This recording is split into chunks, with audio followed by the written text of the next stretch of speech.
Today's the day we will know the Bills' schedule and the entire NFL schedule officially at 8 p.m., hoping to get some reports and leaks beforehand, as we don't really know anything on the Bills' schedule just yet. Yesterday, getting a Monday night game between the Bears and the Eagles a little bit later on. Nothing else crazy. Coverage of the NFL schedule release on WGR is presented by Window Nation, the perfect fit for your home and wallet. Former Bills receiver Gabe Davis continuing to make the rounds. He already visited with the 49ers, and today he's expected to visit with the New York Giants on a free agent visit. Matthew Judon says he will not return to the Falcons in 2025. He is currently a free agent, and Bengals pass rusher Trey Hendrickson making waves yesterday, doing a lot of media in Cincinnati. He said that he will not play for the Bengals this season under his current contract. Also, former Bills corner Rasul Douglas visiting with the Seattle Seahawks. In the playoffs last night, Dallas over Winnipeg 3-1. They take a 3-1 series lead. Mikael Gramlin scoring a hat trick for the Stars.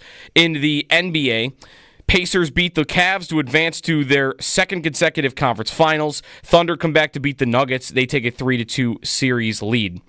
And tonight in the postseason, on the hockey side of things, you have Panthers and Maple Leafs at 7, Oilers and Golden Knights at 9:30. Also, the Amerks begin their series against Laval tonight. That is a 7 o'clock puck drop at home in Rochester. That's your Paddock Chevrolet Sports Update. Paddock Chevrolet, celebrating 90 years of being your hometown dealership.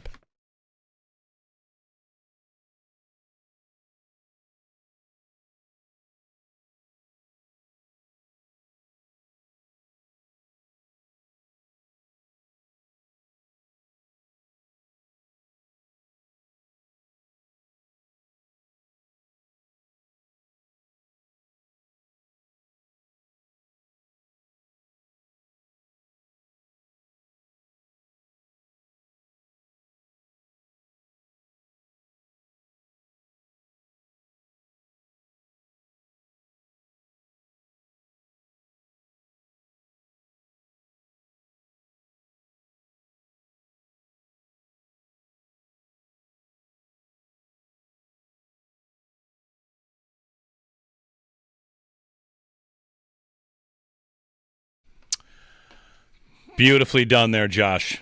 3 little birds. I mean, come on. Look at this guy. He's ready for Schedule Wednesday. Yeah. It will not be nonstop schedule talk. We'll, of course, stop for bird calls. Yeah, that's the only thing we'll stop for. Right. I just did a very stupid thing. Maybe. It's really dumb. Uh-oh. What's that? How many teams played on Monday Night Football last year? 20? 27. So almost all of them? Yeah. Okay. I looked that up because I got a lot of response to my, hey, let's get the Bills on Monday night in Carolina. Yeah. So we can all go play golf for a weekend. Not that I'm actually going to make that happen, but I'm going to try. And a couple of people wrote, Carolina's not going to get a Monday night game. And the answer is, I think they might. They might not host the Bills. Did you look to see if they had one last year? They didn't. Carolina did not. They're one of the 5 teams that didn't. Okay. But going into the year, though, they were kind of a joke. That's right. And they had a really strong finish.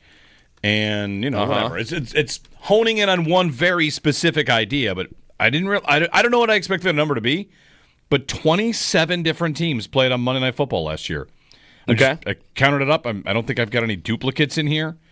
So, yeah, most teams get a Monday night appearance. But one of them were not the Carolina Panthers. And that's appearance. That's not hosting. No, that's right. Appearance. Okay. Carolina missing. New England is missing. Did you look at Carolina? Washington is... No, they're there. Did you look at Carolina and see whether or not they hosted any primetime game at all? Ooh, you got to have me get the Thursday night schedule for 2024 rather. I might actually be able to pull that up. The Panthers last year. This is so specific at 6 a.m. on a Wednesday. Yeah, it really is. I'm sorry for. Well, are they a joke? No. They're not a joke like they would have been a year ago. They still would have been a joke a year ago, right? Or did that really get going once the season started? Bryce Young became legit. He got a lot better, and it was the second half of the season. So yeah, that's a game on the Bills' calendar. But his game log as a rookie quarterback, it was worst trade ever. Holy cow! Mm-hmm. And could it be just a good couple of weeks? It could. but his performances got better. And down the stretch, here's the last 3 weeks of the season, he had 2 touchdowns, 3 touchdowns, and no picks. And there's just multiple games down the stretch here where he's throwing for 298, and it's just a little bit there. Yeah. The Panthers, by the way, had no night games last year at all. Okay. They played a London game, or maybe it was in Germany, but 9:30 a.m. They have not played a night game since November 9th of 2023. They have not hosted a night game since week 2 of 2023, which was a Monday night game. Yeah. In the division. So it's been a minute for them. So I like that idea too, but I don't know how confident I would be because they're not really... I don't think they're much more of a draw than they would have been last year. There might be a little bit of a, hey, prove it to us before we're willing to put you on anything. 27 Yeah. on Monday Night Football. But if you're picking 5 teams right now, pick 5 teams you wouldn't put on Monday night. Deal. Okay. All right, hold on. The Titans. Okay, I mean, I might not have listed them because you at least got the number 1 overall pick at quarterback. All right. And there should be a little curiosity there, but I'm open to them being one of the 5. If there were 5. The Browns? Part of this is tough because of market size, which Carolina's huge, of course. Like, it's a big one. I wouldn't want to say the Giants, would you? But you might. The Saints is the a Saints. definite. The Saints is definite. The answer is there really aren't many that I wouldn't put on because of market size. Saints, Browns, I'll give you the Titans. What about right, you wouldn't pick the Jets. You wouldn't pick the Giants because they get the benefit of the doubt. The Raiders. Uh-huh. I think you're getting to Carolina. I'm getting to Carolina. Put it on the bet board. Carolina, what? Just hosts a primetime game. Okay, I will bet that. Okay. Oh, we got to put something else up there that I forgot to put up there the other day. Did you go into work today thinking you would bet $5 on the Carolina Panthers hosting a playoff or a primetime game? Because I did not, and here I am, $5 in. You're betting the Panthers to host a primetime game. If we can't bet on the schedule release, what else is there? Can I get an odds on FanDuel for this? Yeah, they're going to host a primetime game. Okay, I mean, they haven't in 2 years. you remember how bad the Bills used to be, and we would get Thursday nights? How often was that, though? Was that every 4 years they hosted a primetime game? Oh, no. How long did they go? In the new era of... And we ditched, by the way, that everybody gets one. But yeah, the Panthers last year finished 5-12, was it? Yeah. Okay. Yep. They're getting one.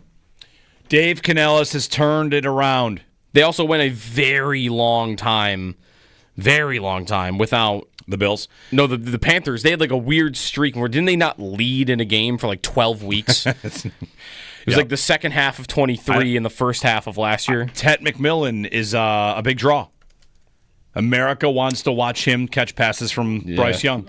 Sure, I guess. And everybody knows another player on the Panthers like J.C. Horn. Uh-huh.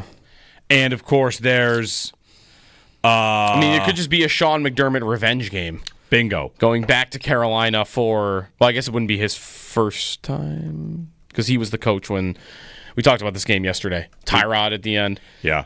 Yeah. Well, it's kind of like Sal says. There are anchor teams. The Bills are an anchor team, so you could dream about playing anybody in primetime.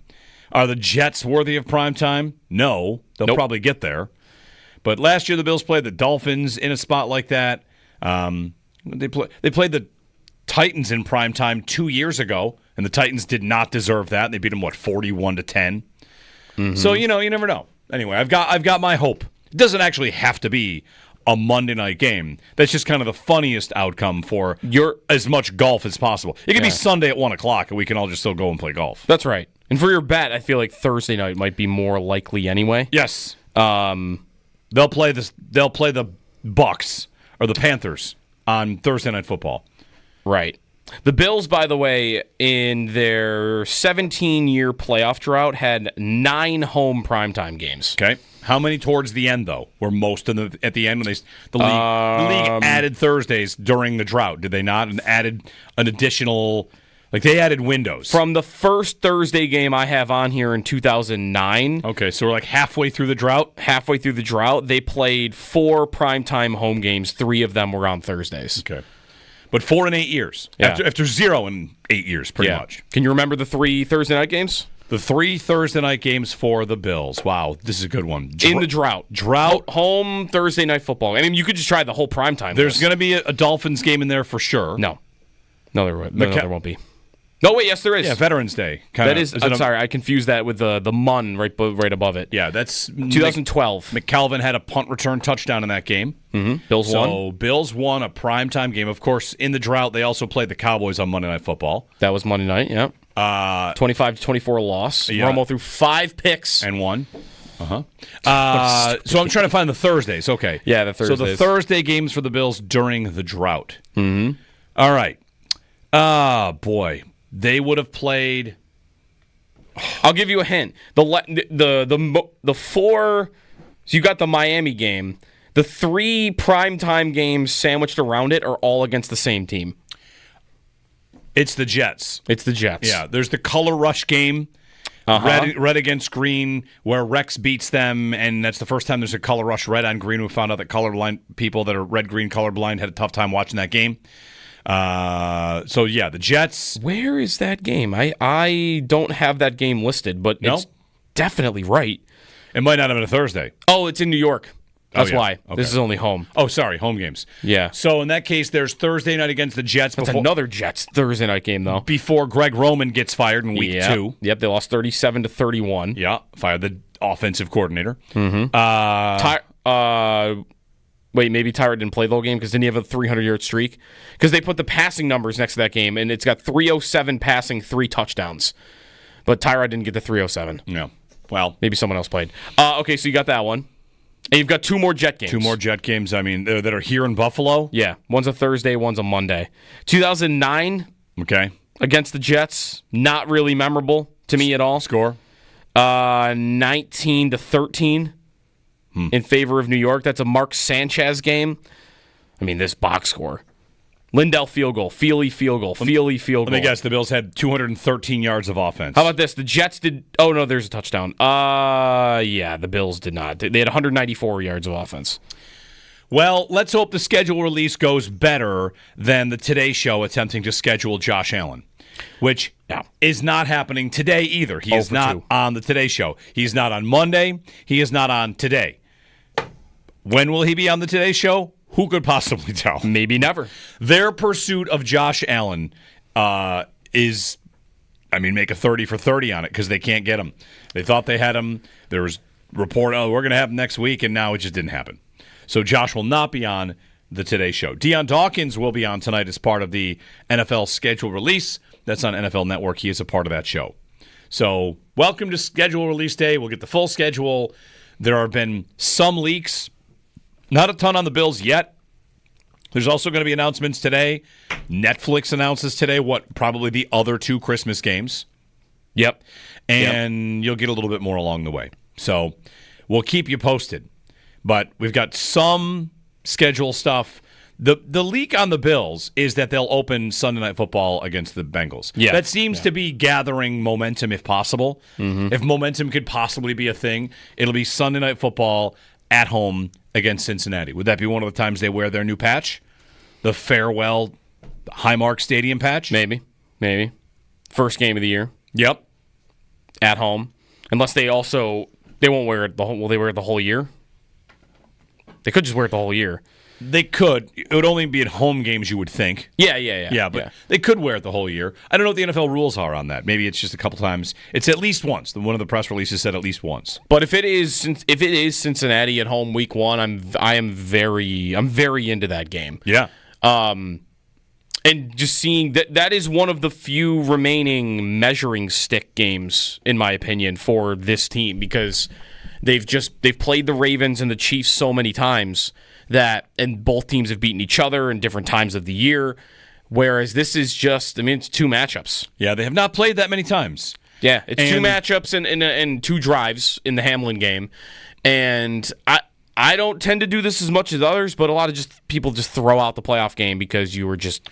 I do not. I don't. But I definitely do not. Mental exhaustion and they weren't into it, and Hamlin had happened a couple weeks before, and you could even use the 2 previous games for that, right? Like they played horrific against Miami, and they played pretty bad against the Patriots too, but they won because of kickoff returns. Right. So, you could do that. I don't, but. To me, it's 2 games. It's 2 games, and they've looked pretty bad. So it's been 2 years since then. This is a different Bengals team also. It's a different defensive coordinator than you had then. It's probably a different defense. You might not have Trey Hendrickson anymore. Right. So, to me, in terms of potential openers that they could start with, I don't know how many I would have ranked above it. I predict that by the time we get to that game, if it is Bills-Bengals to open, that some will treat that game, I kind of did jokingly, as a referendum on whether or not you should pay wide receivers big money. Wide receivers are a big-time conversation. It'll be does everybody eats work or does Chase and Higgins work? And the answer is, of course, Chase and Higgins, up to this point, they finally started getting paid. Most of Cincinnati's time has been on rookie contracts for those guys. They have a Super Bowl appearance with those 2 guys on rookie contracts. Now that they've paid them, there are plenty that think it won't be easy for Cincinnati to build the rest of the team. Now, Chase is signed for much longer term than Higgins is, so we'll see. It will be really interesting, though, because the one thing about the Bengals is, you said, 2 games. But what do the Bengals look like when they play the Bills? They look like the Chiefs' offense. They look like they have the answers to the test. And not everybody looks like that. There have been games against Mahomes in the regular season. There have been games in the regular season against Lamar and playoffs. And, pretty much every quarterback up and down, the Bills have looked like they have some answers. Burrow is the one guy who looks like Mahomes in the playoffs. He has the answers to the tests against you. So, as an opener, I got a couple different things working there. If it is, in fact, Bills and Bengals on Sunday Night Football, which I think is juicy for the Bills, it's juicy for the league, it's juicy for fantasy football. It's a great Sunday opener if that's what it is. And it would be an incredible first test for the Bills' new-look defense. Because when they lost to that Cincinnati team in the playoffs, you could write it off as Hamlin had happened and they're mentally exhausted. The stunning thing about that game was how the Bills' defensive line, which has since been rebuilt maybe multiple times, the Bills' defensive line did nothing against backup Bengals offensive linemen. Yeah. They were down 3 starters, and they were able to just kind of do what they want. Cleat gate is a part of that, right? Do they have the right cleats on? There's a lot to it. And Burrow just winged it all over the field to Jamar Chase. The Bills defensively were really backed off. That was Leslie Frazier's last game with the team as well. Yep. Too passive. So it's one of the reasons I love that game as a potential first matchup, just because let's get right to our narratives. Let's get right to, is this Bills defense improved? Has Sean McDermott, with the help of Brandon Beane, put together a unit that can finally get off the field on 3rd downs against teams with elite quarterbacks? And that'd be a great test. It doesn't mean that it would tell the full story of the season, but if they were to beat Cincinnati in the opener in a Sunday night game, I think you couldn't possibly puff your chest out farther for the season going in. You already think they're going to be good, just as good as last year. Yep. Playoffs, Super Bowl, we've got all the expectations. And if they finally, hey, real quick, we just slayed another dragon along the way, now there's no one we know that they, matchup-wise, are just ill-equipped to beat. Yep. I think it would be that on offense, too, but I would expect that it would look pretty good for them on offense if that were the matchup in Week 1, because I just don't know how much better the Bengals should expect to be right away after being so bad defensively last season and spending some assets on that this offseason, but they might lose Hendrickson again. We'll see on that.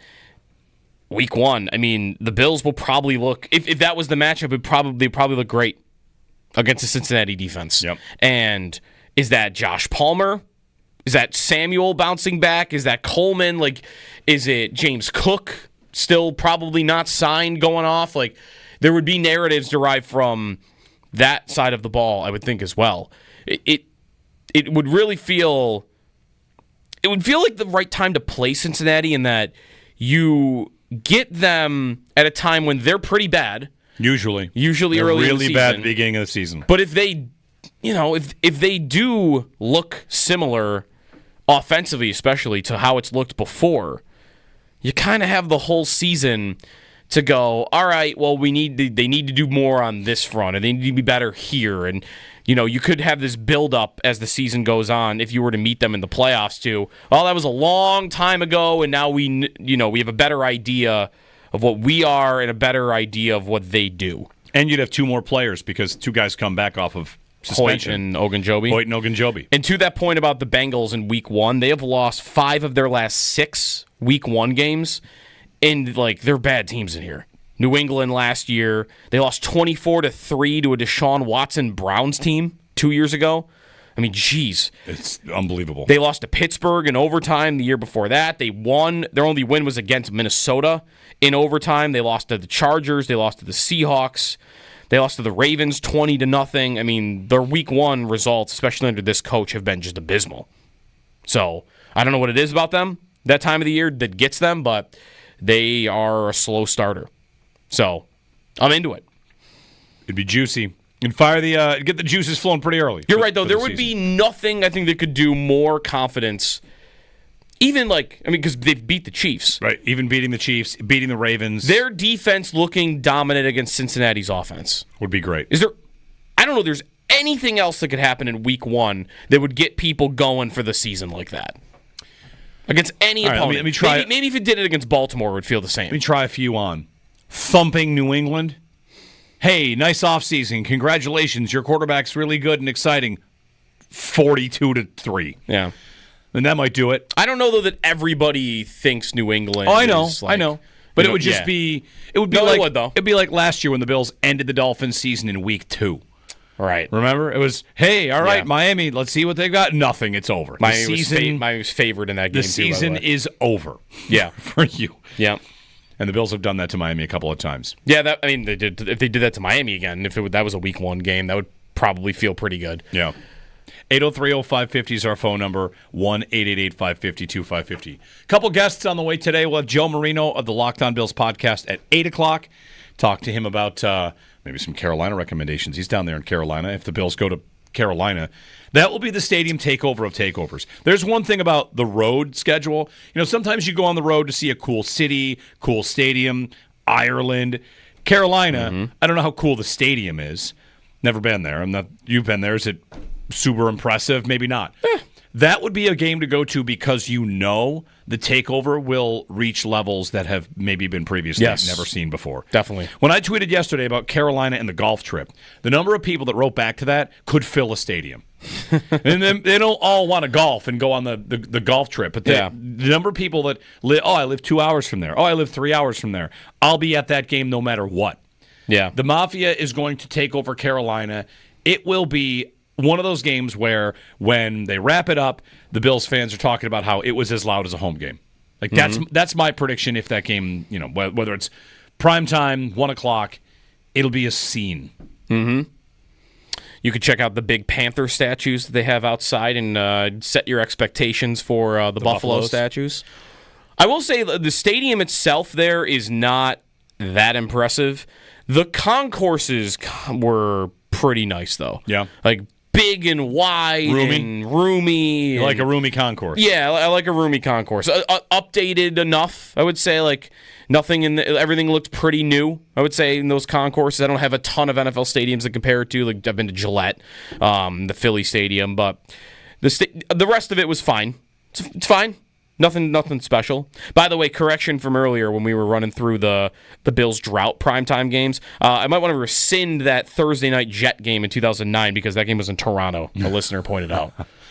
Wow. I did not remember they played a Thursday game in Toronto. Right, so it was only two home Thursday games from 2012 to 2017. Nothing before that. Well, we get the schedule in full later today. How much of it will be leaked ahead of time? I've seen a couple games, like one, Tennessee opens on the road at Denver. T's and P's to Cam Ward. Yeah, good luck. Denver's defense is good, and you're opening on the road against Denver. Good luck. Mm-hmm. Not exactly the soft landing spot you might have wanted. So they'll leak out along the way. We'll get you, plenty of other things. An Islanders guest at 8:30. Yep. To talk about Lou Lamoriello, who, real quick, I'm entering my old guy phase, so I get to do this now. You know, like when you get older, you're allowed to not know things. The picture of him at the airport, real? I think so. It's at an angle where it's kind of tough to tell. It could just be an older gentleman that's dressed as Lou Lamoriello for Halloween. That's the thing. It looks a lot. The haircut, the way he's dressed, and bag, even like everything screams. Oh, that's Lou Lamoriello. I guess the question would be, why would he go through the airport, not like to, one of the private, just fly in on a private jet? You got to fly in private? Yeah, Lou Lamoriello. Sure. Why? Because you're an NHL franchise. Oh, because you have the Sabres flying him in private. Yeah. Oh, I don't. I guess they could have. I guess. Sure. I don't know. You're trying to impress this guy and say, come be a part of our operation. He's flying. He's flying in coach. He's just flying in? All right. Yeah, on Lamoriello, I'm going to want to talk about that because, again, there's been reporting that the Sabres have reached out to him and been interested to speak with him. Whether or not he would take a role with the Sabres is, who knows.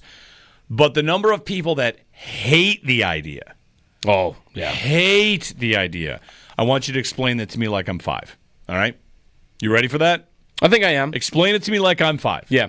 Not to say you're wrong, but I'm just going to need to hear every single reason why hiring someone who has, chops is bad. Because they might be old chops, but he's got chops. Mm-hmm. And it might be boring chops too, but they're chops. Jeremy and Joe, good morning, 803-0550. So an Islanders guest on what happened on Long Island before they won the lottery and how Lamoriello got the axe and became a free agent. And, of course, we'll track schedule, leaks, and news along the way and keep you informed this morning. Give us a ring if you want, 803-0550 here on WGR.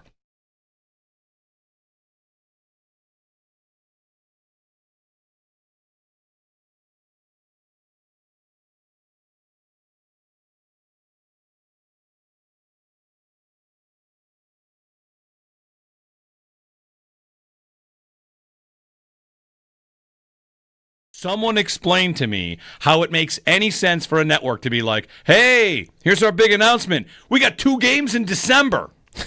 Because that's what Fox did. Week 13? Week 13 doubleheader on Fox.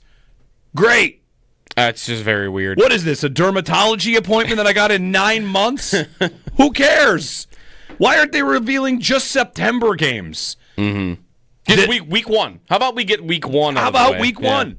How about we get stupid with the NFL schedule and decide, you know what, we're only going to reveal the first month of the schedule, and month 2, that's going to be June. Yeah. And month 3, July.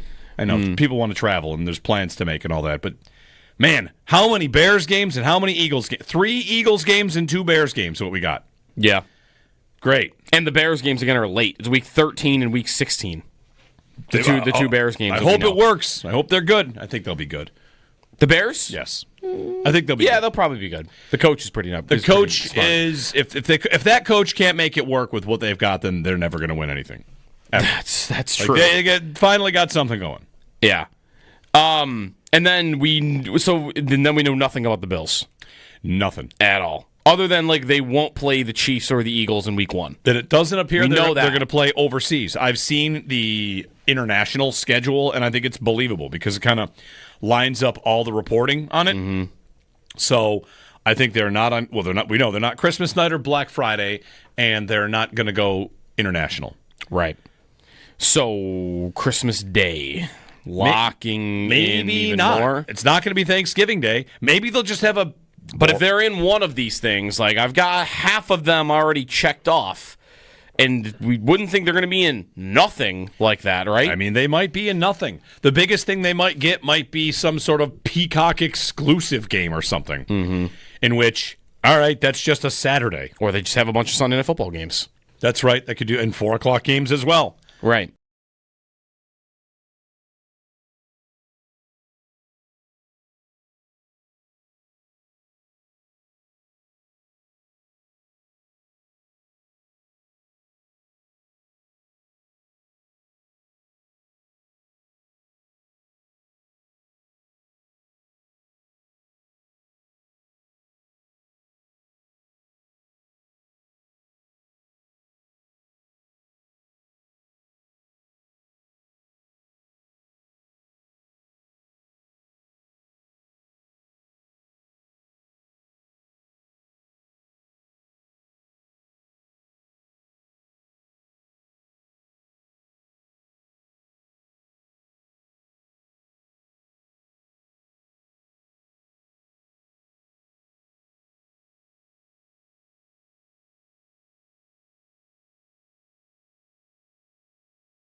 Schedule release day in the NFL. Nothing official on the Bills yet. We'll keep you updated. There is a report from last night that Buccaneers and Rams will be the Thanksgiving night game as boxes continue to get checked off. That would mean the Bills are not playing on Thanksgiving. Christmas still possible, but seeming less and less likely. Elsewhere around the NFL, Gabe Davis is visiting with the New York Giants. That's after visiting with the 49ers earlier in the week. Coverage of the NFL schedule released, by the way, in WGR, presented by Window Nation, the perfect fit for your home and wallet. In the playoffs, NHL last night, Dallas winning over Winnipeg. A Mikael Granlund hat-trick leads the way for Dallas to take a 3-1 series lead. Tonight, Panthers and Maple Leafs at 7, Oilers and Golden Knights at 9:30. In the NBA, the Pacers advance to the conference finals, beating the Cavs. Thunder beat the Nuggets to take a 3-2 series lead. And in baseball, Commissioner Rob Manfred, removing the likes of Pete Rose and Shoeless Joe Jackson from their banned list, as all deceased baseball players have been removed from it, and they are now eligible for the Hall of Fame. Those are your Paddock Chevrolet sports headlines. Paddock Chevrolet celebrating 90 years of being your hometown dealership.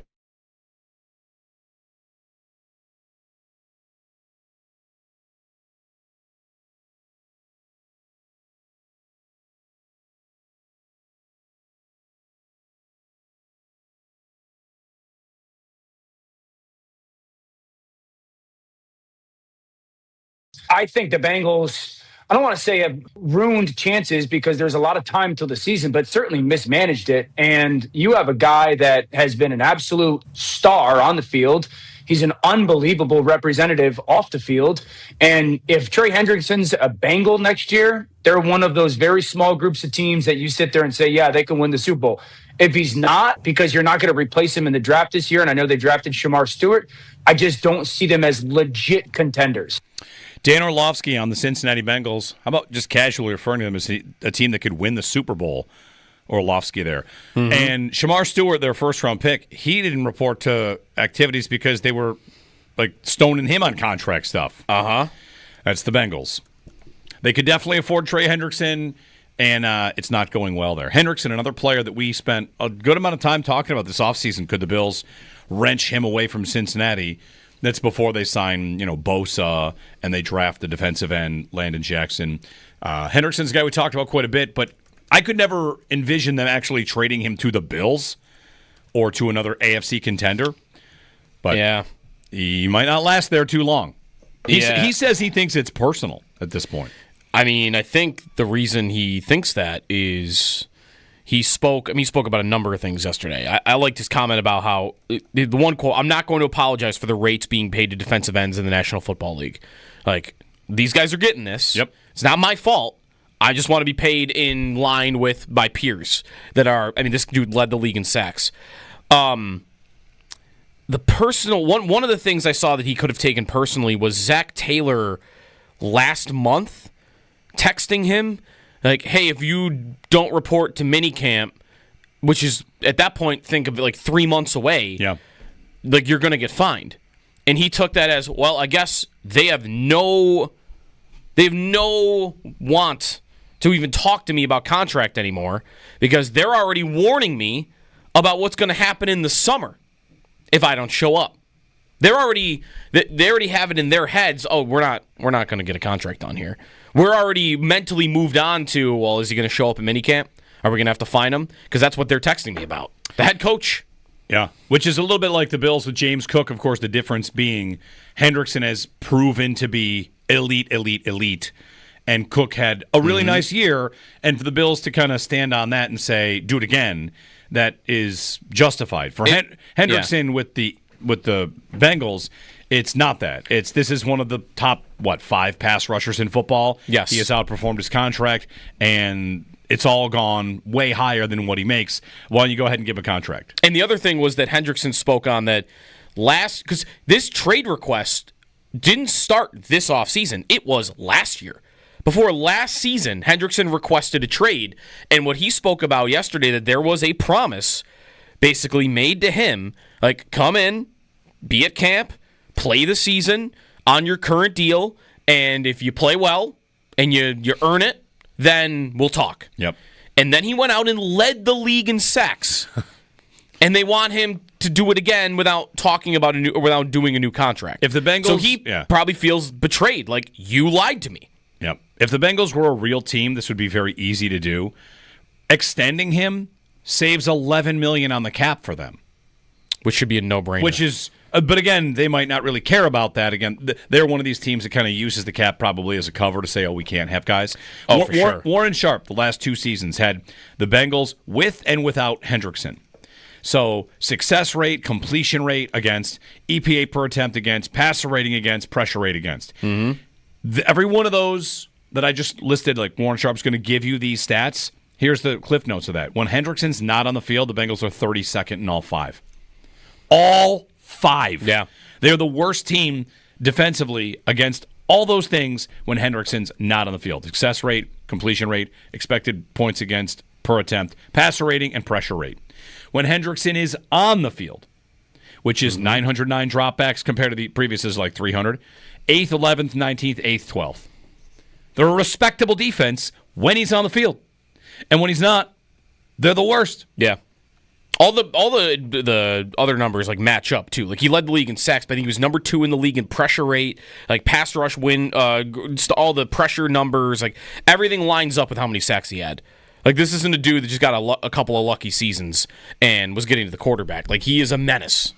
He is always after the quarterback. So, like, the Bengals, there was a little bit of victory lap being taken by Cincinnati in the offseason. Like, oh, see, not true. This false narrative that we don't pay. Look, we paid Chase. Right. We paid Higgins. And here they are like, no. That's not really. I mean, Higgins, you took forever to pay, and maybe still kind of didn't. His deal is weird. Like his cap hit this year is like $24 million. Yeah, because they're not. They extended him for basically 2 years on what's kind of a 1-year deal. Like he could be gone. Right, and your quarterback might have just bullied you into that in the first place. Yep. Because here you are with Hendrickson, who again requested a trade originally on April 24th of 2024, wanting a new contract, and a year later. He's still having to fight them tooth and nail and might have to do it into the season. You've got your rookie that won't come in because you're offering him less guaranteed money than the dude last year at the same draft pick had. By the way, they also have a starting linebacker that requested a trade in February, and there's talk of him maybe not showing up because he doesn't have a deal. Like, it's everywhere. Yep. It's littered throughout their team. 803-0550 is our phone number. But will he get traded? Probably not. Maybe wait a couple weeks, see how things are going. Louis in Hamilton. Hey, Louis, good morning. Yeah, I feel bad for Trey Henderson. I mean, you know what, guys, it's a business. We know it is. You know, like you can look at it on the team side and you look at it at the player side. But you know what?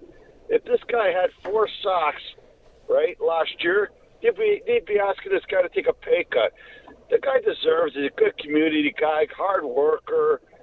He's just a stud, right? Every which way you look at it, he's a great, great player. I feel bad for him. You know what? The Bengals are a cheap team. You're right. They took forever to pay the players they paid, and you got other guys that want to get paid.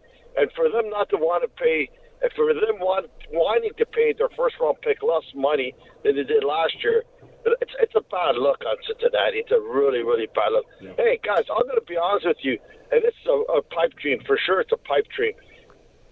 If the Bills could ever find a way, I don't give a first-round pick, give him Epinesa or whatever, to get this guy in there, the money would be really, really hard to do. I get it. But, you know. To that, Louis, thanks, Lou. I mean, it doesn't have to be hard. I mean, any team, even up against the cap, could sign him to 5 years. They could sign him to the Vaughn deal. His cap hit in year 1 could be $7 million. Like, It doesn't have to be that hard. Again, the Bills would have to be able to get him. And having just drafted one, by the way, AJ Epinesa trade counter ticket up one more. He's been traded 2,000 times this offseason, Lou. You're not the first one, not the last one. Like, how about Epinesa? Yeah. I just can't imagine they would trade him to the Bills, is really it. And for the Bills, the biggest what happens next at defensive end probably comes down to Bosa. If Bosa is really good, they can try to extend him. And it would make sense to extend Bosa if it starts to look good because they put void years at the end of that and the cap hit in the future, blah, blah, blah. Like the numbers of it's kind of a 1-year deal that incentivizes the Bills to extend him if it's going well. That said, if it's going well and you're Joey Bosa, maybe you decide, I'm going to go get paid $25 million a year. And the Bills might not want to do that, depending on how it all goes. Thanks, Lou. 803-0550 and 1-888-550-2550. I would suggest anyone listen to the Hendrickson thing. There's so many good quotes. He actually said one of them. Hendrickson said, quote, if I had sat here with 4 sacks, they'd want a pay cut and some money back. Didn't he start the press conference with, quote, there's unprovoked shark attacks and there's provoked shark attacks? Yep. Yeah. I don't think Epinesa gets you Trey Hendrickson, though. No. With a pick. Maybe Rousseau gets you him. Want to do that? 1 for 1? Football trade?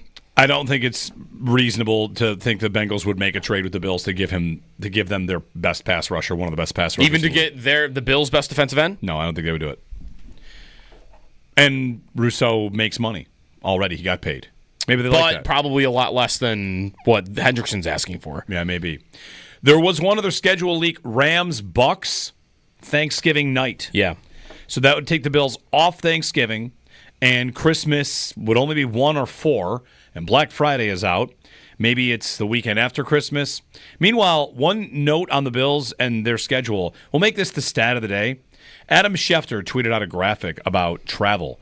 And maybe this is the kind of thing that we knew this, but somebody putting numbers on it really drives home just how big the difference is.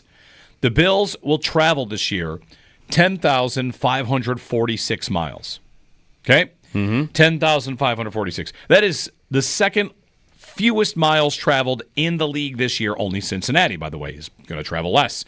It's almost always Northeast teams, and depending on the matchups.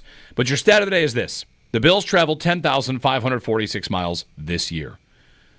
Per my Googling how far is Kansas City to Sao Paulo, the Chiefs travel more than that for the opener. Crazy. Just the opener. That's 10,600 neighborhood. Round trip. They going direct, Kansas City to Sao Paulo? They have a layover They in have a charter, LaGuardia.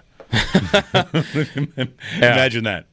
803-0550. All right, Lou Lamoriello at some point, and you got to tell me why it's the worst idea ever. I'm not telling you it's the best idea ever. I got to know why it's the worst, because there are a lot of Sabres fans that think it's the worst idea ever. Also, I'm eager to get to as a goalie today. You guys see Michael Granlund, who had the hat trick last night? Mm-hmm. He has a superstition. Oh, I didn't know that. Yeah, very odd superstition. Okay. I wanted to ask Owen about one of his that he might have had his most ridiculous superstition. Michael Granlund scored 3 last night. You want to know what his is? It's ridiculous? I mean, a lot of superstitions are odd. Yeah, that's true. Right. But like Ryan Miller's superstition was cool, right? Which was he would come out on the bench before getting dressed for the game, and he would put his chin on his stick. He would just kind of look around the ice. That's like a pre-shot routine, pre-game routine, more than that superstition. A superstition? Superstition is okay. What Michael Granlund does is he has black tape on his stick for the first and second period and white for the third. That's what he does. Black tape for the first and second period and white tape for the third. Yes. Like, that's different. That's all right. That is strange. Works for him. Worked last night. 803-0550. Jeremy and Joe, you can give us a ring. Joe Marino, 8 o'clock. We'll get his schedule wish list and how it could all kind of line up. When should they play divisional opponents? Because that's something the league might be toying with, changing the formula a little bit. And some Islanders talk on Lou at 8:30 here on WGR.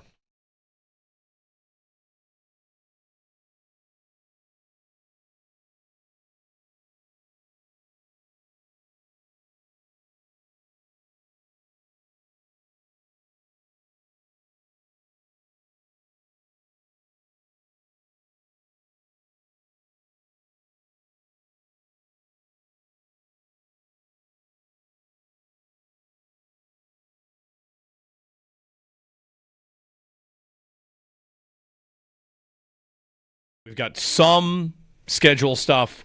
The leak on the Bills is that they'll open Sunday Night Football against the Bengals. Yeah. That seems to be gathering momentum if possible. Mm-hmm. If momentum could possibly be a thing, it'll be Sunday Night Football at home against Cincinnati. Would that be one of the times they wear their new patch? The farewell Highmark Stadium patch? Maybe. First game of the year. Yep. At home. Unless they won't wear it the whole, will they wear it the whole year? They could just wear it the whole year. They could. It would only be at home games, you would think. Yeah, but they could wear it the whole year. I don't know what the NFL rules are on that. Maybe it's just a couple times. It's at least once. One of the press releases said at least once. But if it is Cincinnati at home week 1, I'm very into that game. Yeah.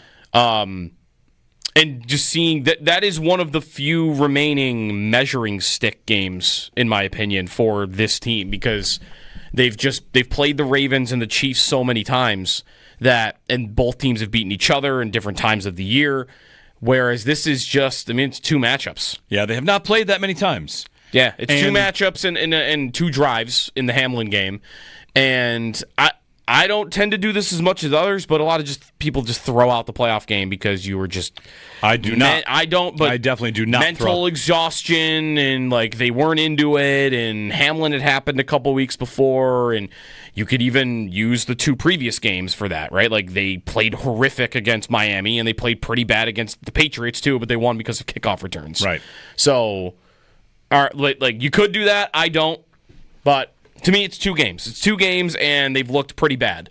So it's been 2 years since then. This is a different Bengals team also. It's a different defensive coordinator than you had then. It's probably a different defense. You might not have Trey Hendrickson anymore. Right. So, to me, in terms of potential openers that they could start with, I don't know how many I would have ranked above it. The latest with the Sabres, if you've been keeping up on this, is that David Pagnotta of the fourthperiod.com, he's reported the Sabres have reached out to a number of senior GM role type people and recognizable names. Yeah. He reports, whether you want to believe it or not, the Sabres have reached out to Ken Holland, Lou Lamoriello, and was there one other name in here that I'm missing? There was another name, but in a different, not like on that vibe of the Rick Dudley? old school GM. No, there was the Oposo part of it. Oh, right. Okay. That they talked to or even wanted, I'll forget the exact phrasing, but something that they wanted Kyle Oposo to be a part of the front office, and he is taking a job with the NHLPA instead. That's a separate idea. That's Eric Stahl. Right. That's the Eric Stahl part. And with Oposo, that makes total sense. If we had not mentioned him by now, we probably should have.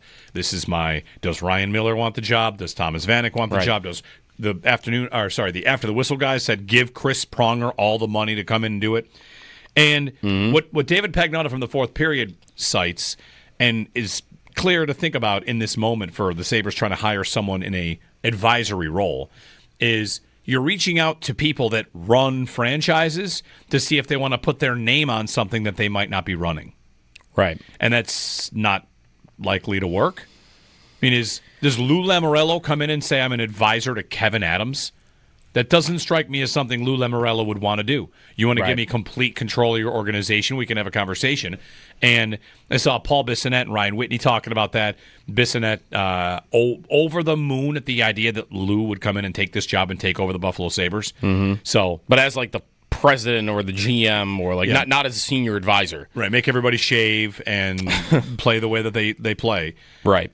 So Ken Holland, okay. We're and I don't believe he's currently employed anywhere. He was with Edmonton as recently as last year, I think. Yeah. But he's not anywhere right now. No, and the report on that one is that he is maybe entertaining offers.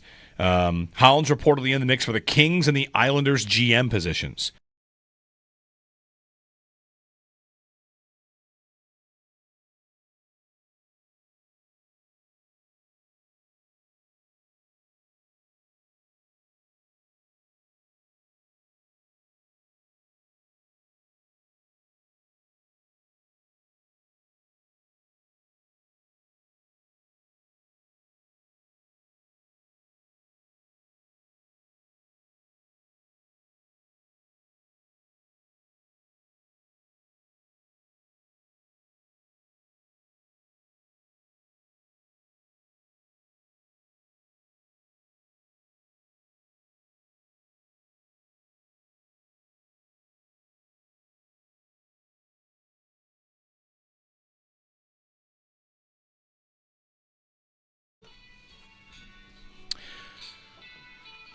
All right, so this song is Tuesday's Gone. Tuesday's Gone by Leonard Skinner.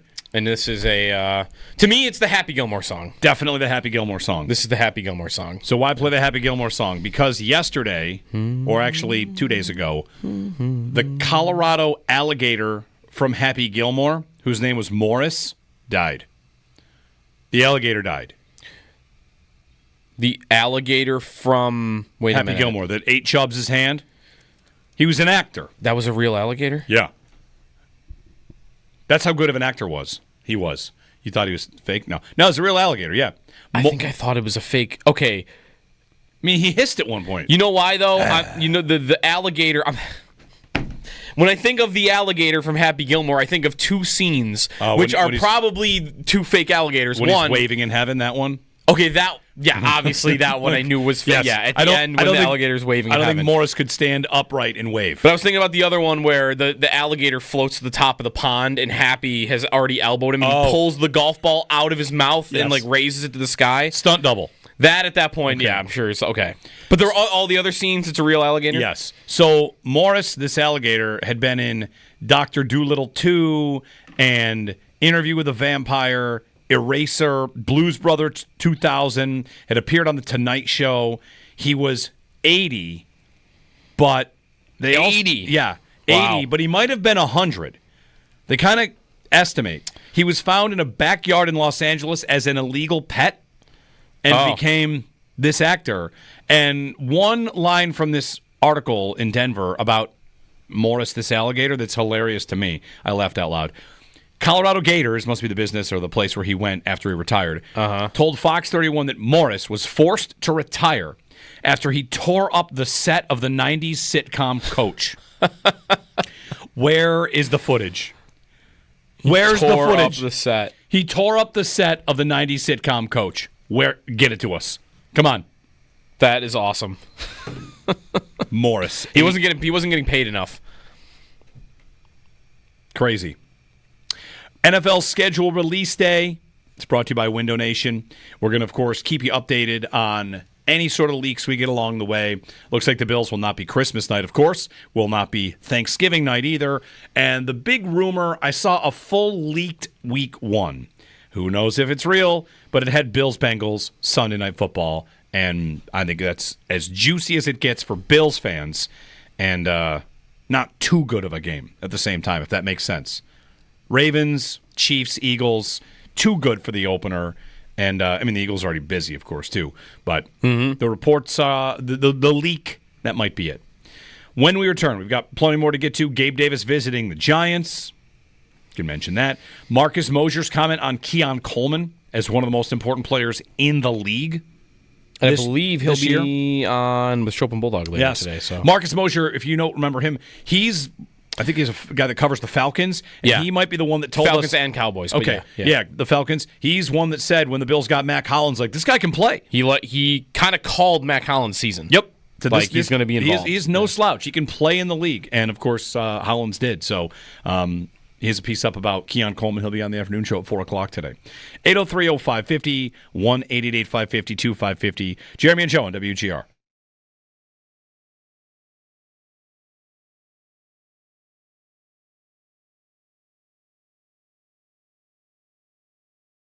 You could definitely afford Trey Hendrickson, and it's not going well there. Hendrickson, another player that we spent a good amount of time talking about this offseason. Could the Bills wrench him away from Cincinnati?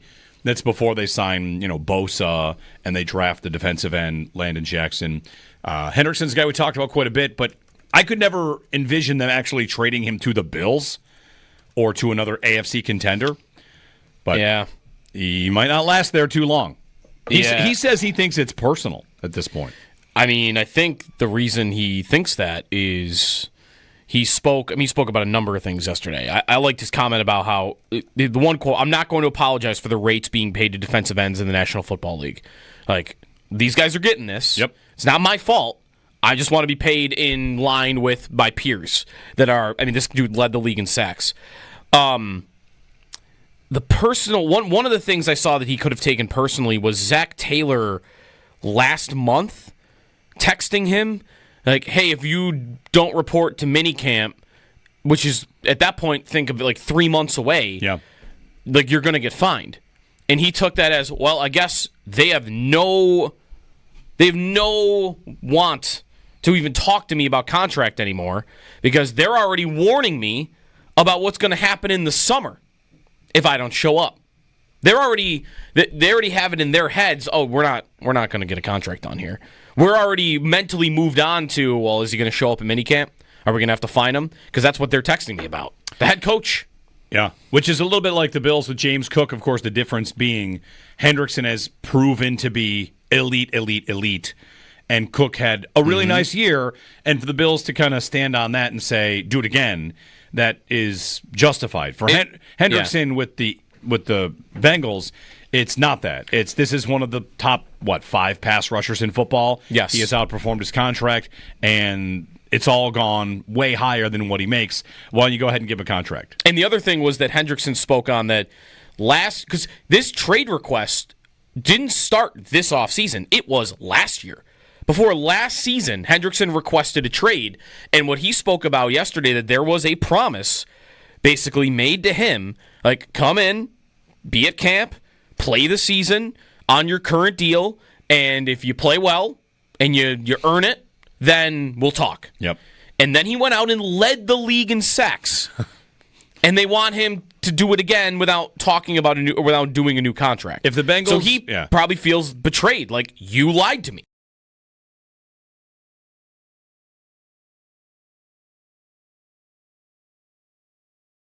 How many bird calls do you know?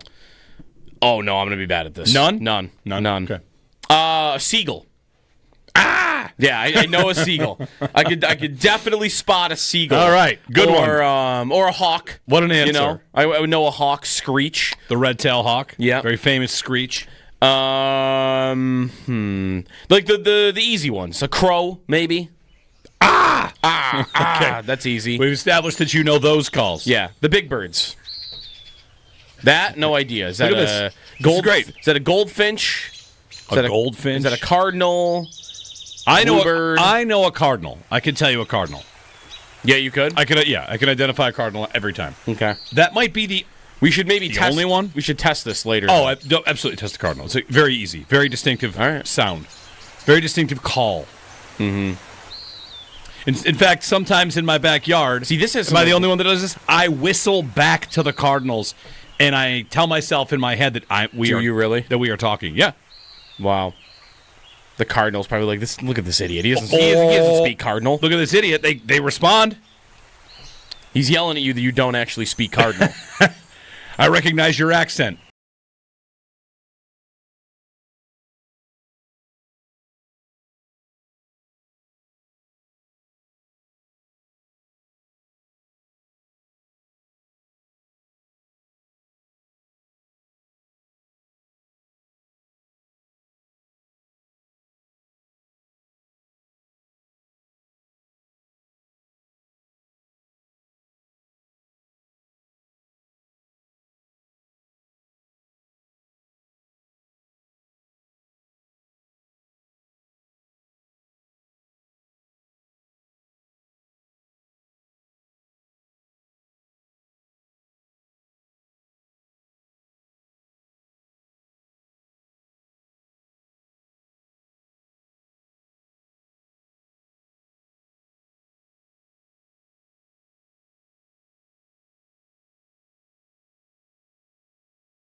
Schedule release day in the NFL, 8 p.m. for the official release of the schedule. See what the Bills get. Nothing yet really on their schedule. There is maybe momentum towards week 1 being Sunday night against Cincinnati at home, but nothing official, obviously.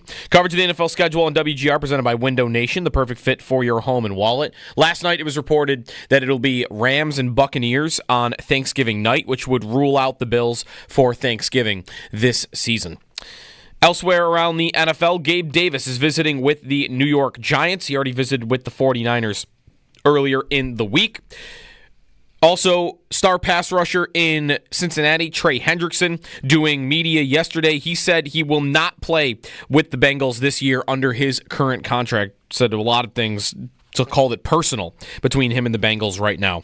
To hockey, in the playoffs last night, Dallas wins over Winnipeg to take a 3-1 series lead. And tonight you have Panthers and Maple Leafs at 7, Oilers and Golden Knights at 9:30. The Amerks also kick off their series against Laval tonight at 7:05. NBA, Pacers advance past the Cavs. Thunder beat the Nuggets. That's now 3-2 in favor of OKC. That's your Paddock Chevrolet Sports Update. Paddock Chevrolet celebrating 90 years of being your hometown dealership.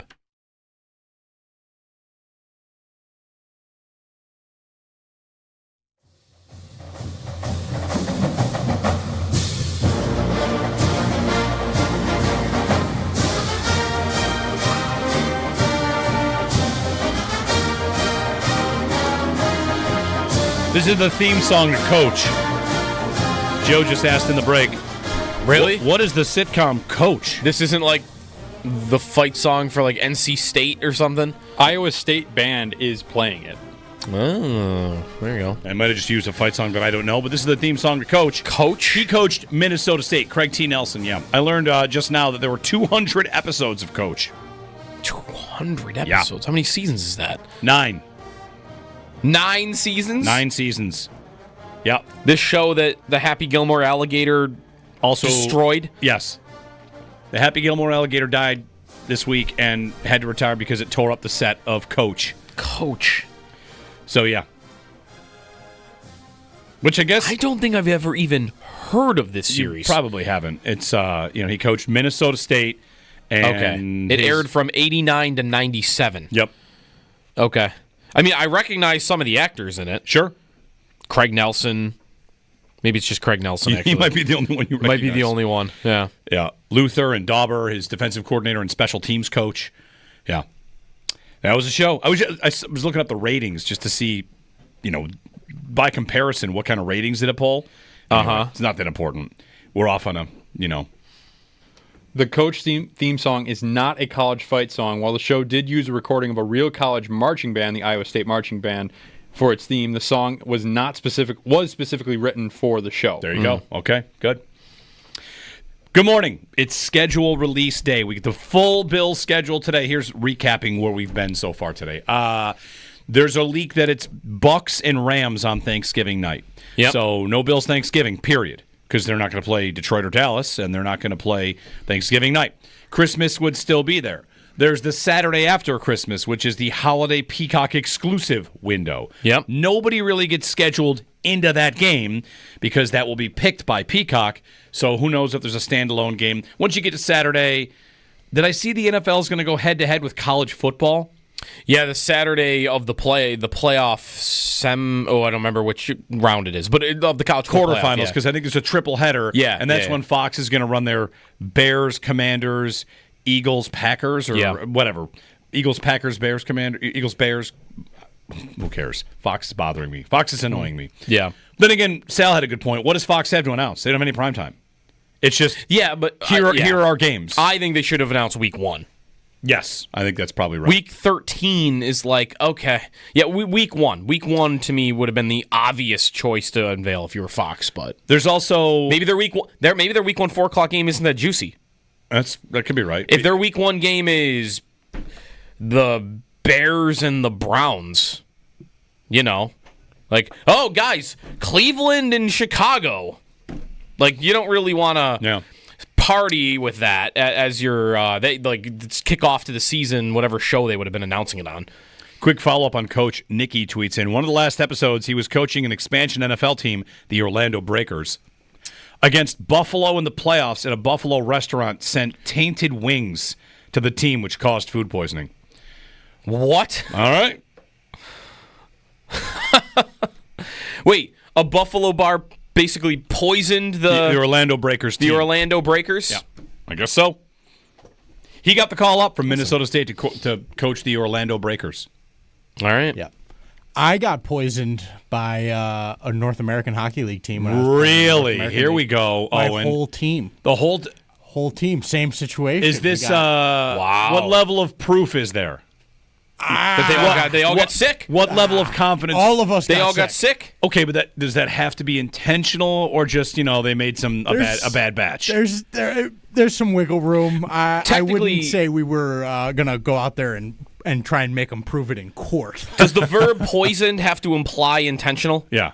You can't accidentally poison somebody? Sure. Yeah. Food poisoning. I mean, that is food poisoning. Right. Yeah, that's no one ever intentionally gives you food poisoning.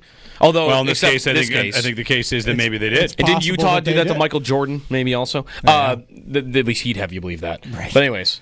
Yeah, we were in Corpus Christi. I was with New Mexico. We had our 15-hour bus ride down to Corpus Christi, and we played our first game and got, in these junior leagues in America that aren't, exactly well-funded all the time, you get a lot of sort of team meals that maybe aren't maybe the best. All right. Uh-huh. And so we all sat, we win our first game. We're all feeling good, post-game meal. And we got back to the hotel. Everybody was fine. About 3 a.m, I wake up. You're paired up with somebody. You got a roommate. My goalie partner, Benny Halaz from Hungary. He's awesome. He's playing. I think he's at UMass Lowell now. Shout out. Got really sick. Started throwing up everywhere. I was like, uh-oh. I got to play tomorrow again now, was my first thought. Like, I'd played the Friday night. Normally, you go Friday, I play Saturday, Benny plays. That was how we were running it back then. And Benny gets sick. He's sick for like 30 minutes, and then I'm like, I don't feel great. I get sick. We're both in the bathroom, and then we hear through the walls. Oh, wow. We're sitting in our next room. Our captain and assistant captain are throwing up everywhere. What was the meal? It was we couldn't tell which specific part it was, but we had a salad and we had spaghetti and meatballs. All right, I mean, there was some weird lettuce. There's not. And the meatballs were not good. It's between those two. Right. There's not a lot there, though, that you could really. I mean, lettuce gets recalled. Lettuce is a target, I think. Okay. I was a lettuce is at fault proponent. Gotcha. On the 15-hour bus ride back with. By the way, what a bus ride that would have been with dude. Black trash bags. I don't want to know. I can't even say this on the radio. People are eating breakfast. This is It was not good. Yeah. By the way, one more thing before we move on back to like football stuff here, because I think I have 7 people on Twitter that are telling you need me to know. Yes, that Dauber on Coach stars before they were stars. Patrick Star? Yeah, from SpongeBob. That's Dauber. He does other things? Yeah. Does he sound like Patrick Star in the show? Yes. That's like his normal voice? Yes, he's a special teams coordinator. I could never watch the show. I could never take it. He's also one of the dads in How I Met Your Mother. Okay. I could never take it seriously.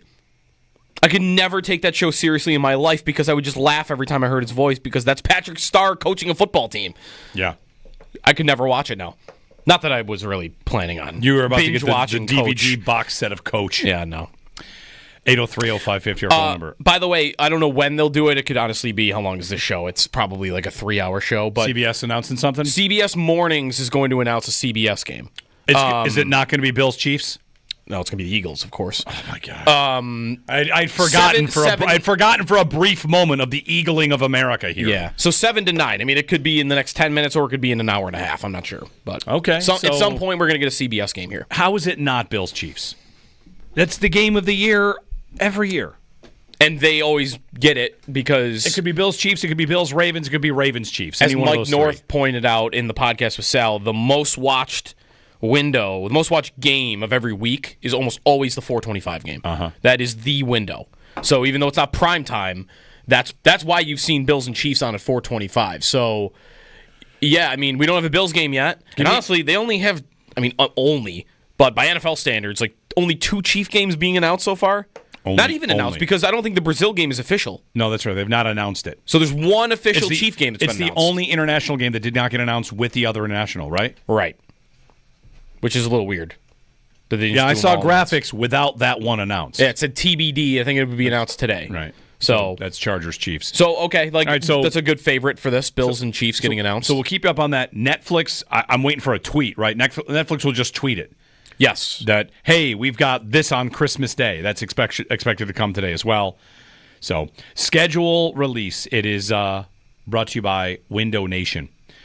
So we'll keep you updated on all of the schedule happenings, and there's a lot of buzz that Bills and Bengals to open the season on Sunday Night Football. All right. Visit windownation.com. Coverage of the NFL schedule release brought to you by Window Nation. Tomorrow, Howard's coming in to pick the Bills. First edition. He is going to pick 14-3. I was going to say 15-2. What's he going to pick for them to lose? He'll pick them to... You pick the pick. Predict Howard picks losses. What are the losses going to be? He'll give them a goofy loss, and he'll give them losses to the Eagles and... Baltimore? Cincinnati. That's just my guess. So the 3 will be Cincinnati, Philly, and then he'll have them losing to New England on the road or something? Yeah. This is when schedule talk goes real far. We're not just talking schedule. We're talking how Howard will predict the schedule once it comes out. Uh-huh. And why not? There's a week of a Thursday night game in Week 8 between the Vikings and the Chargers, apparently. All right. Finding out the entire Vikings schedule before one Bills game, too. I know. That's another. That's 4 Vikings games? I got the full Vikings schedule and the full Eagles schedule. Yeah. Making us wait. 803-0550. One thing, so Marcus Mosher on the show today, on the afternoon show today, 4 o'clock, he had a piece up at BuffaloLowdown.com. He writes a bunch of different places, covers, as you mentioned, the Falcons and the Cowboys, and just an NFL kind of guy. He wrote that he believes Keon Coleman could be one of the most important players in the NFL this year, saying that if he blossoms, the Bills won't be stopped. Like, who would stop them if he becomes what he can? And I think it depends how high he thinks he could go. Yeah. But Coleman or Kincaid, didn't we put up a Twitter poll about this? Who do you think is more important to the Bills to hit their ceiling, Coleman or Kincaid? And I think we put up a Twitter poll last week. Was it who's more important, though, or who's more likely that we did? I don't remember. I think it was if you could pick one. Okay. And people might have picked Kincaid. As we look back on their weapons and everything that they are, Coleman was not picked the same way that Kincaid was. They're not that far apart in picks. And maybe it's just the way that they were sold. They went up. Oh, wait, no. Did they go up for Kincaid? They went up for Kincaid. They went up a short trade, a small trade for Kincaid, and they went down twice for Coleman. Yeah. And Shakir, of course, has grown into what he is. I almost want to use a phrase for Kincaid. You let me know if this is fair. Because I know we live in the everybody eats era, but the idea that Kincaid takes the next step. I'm going to use a 2-word phrase. How do I want to use it? Crown jewel. Mm-hmm. Should Bills fans want Dalton Kincaid to become the crown jewel of their offense? I mean, the quarterback is the quarterback. But when Bean goes on McAfee and talks about Brady with Gronk or Mahomes with Kelsey, those are all-time greats. And I don't even need you to shoot for all-time great. Would it be fair to say that what the Bills would like to see happen, yes, Josh spread the ball, the offense be efficient, everybody score 30 points, who cares? But don't they want Kincaid to be that? He was drafted for that. He was. Move up, matchup nightmare, allows us to do these things. He can, think of him like a wide receiver, not saying that in a snarky way, just what they envisioned for him was obviously a long-term idea that can become a dominating force in a game, that can turn the scales for them. Maybe even in the light of Bean, when he did his sit-down with Tyler Dunn a couple weeks ago, he spoke a lot about that Panther team that went to the Super Bowl. And because they were talking about wide receiver, and that Panther team that went to the Super Bowl is being pointed out, like they didn't really have any studs on it. And he used that as a frame of reference, like, okay, this is okay. That you can win this way, that we almost won this way in Carolina when it was Ted Ginn and Philly Brown, like just no Devin Funchess, old Jericho Cotchery, just nothing at the position, almost at all. But what did that team have? Not one of the all-time greats, but who was that team's leading receiver? Greg Olsen. He got was a 1,000-yard tight end in that offense. And he was not Gronk.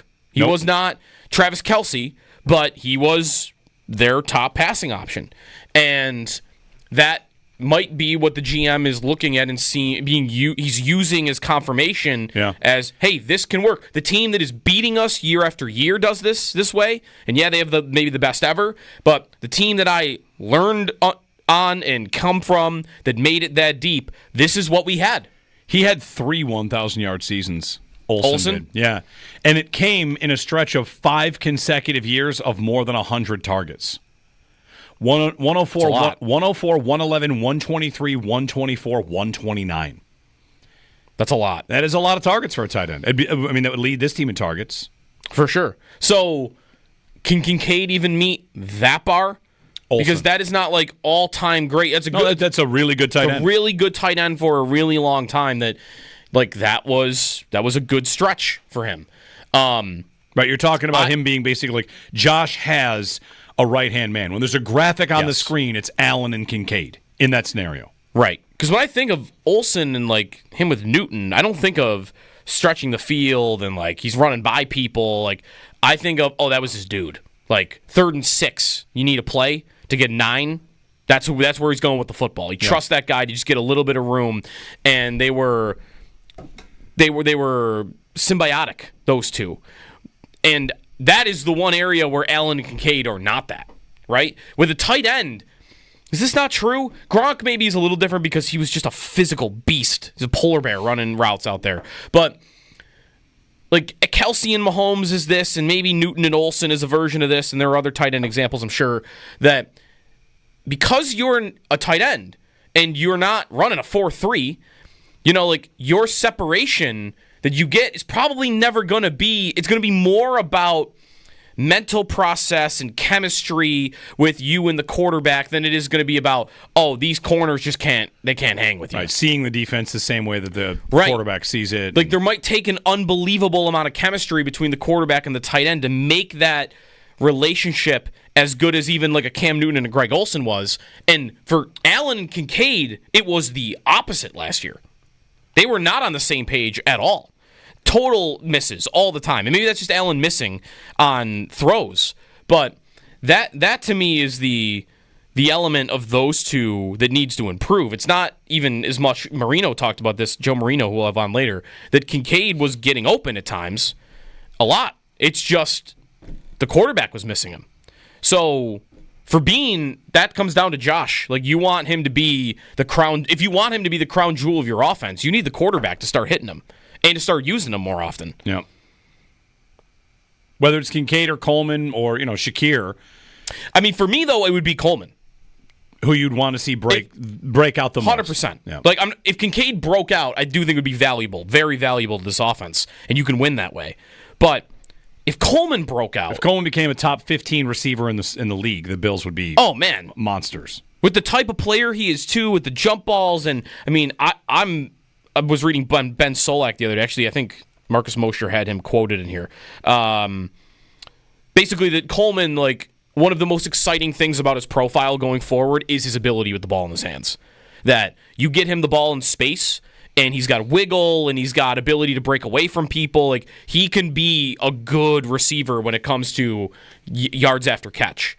But he wasn't really asked to do that very much in his rookie season, so that's a question too. But for me, Coleman would be the answer. If Coleman broke out and became a top 15 receiver in the NFL, that's the element of their offense they didn't have last year.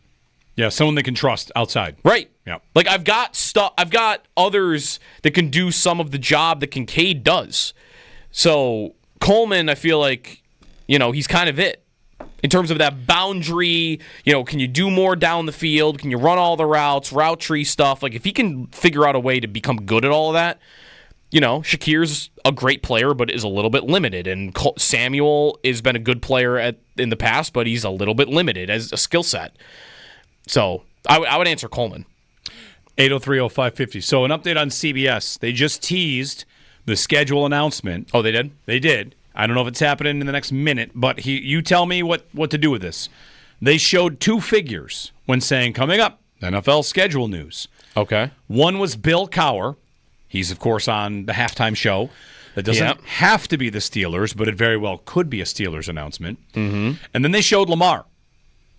They showed Lamar Jackson? They showed a picture of Lamar throwing the football and went to break. You want to dig down into this? They either, hey, grab a quarterback, grab a picture, go to break, or we're going to announce a Ravens game, and Bill Cowher it's going to be the Ravens Steelers. It's going to be, hold on for this one, Bills Ravens. That's the meaning of the last two MVPs. Right. And that's, I don't know, that elevates above. And you wouldn't want Bills. to put Allen in Jackson because you kind of be giving away. Just, I think you'd be giving away. Lamar it could be Ravens Chiefs. It could be Ravens Bills. But wouldn't it be odd to put Lamar in the picture though and not have it not be? I think that's right. So it's going to be. We think it's going to be the Ravens. Ravens more so than I would think it's the Steelers.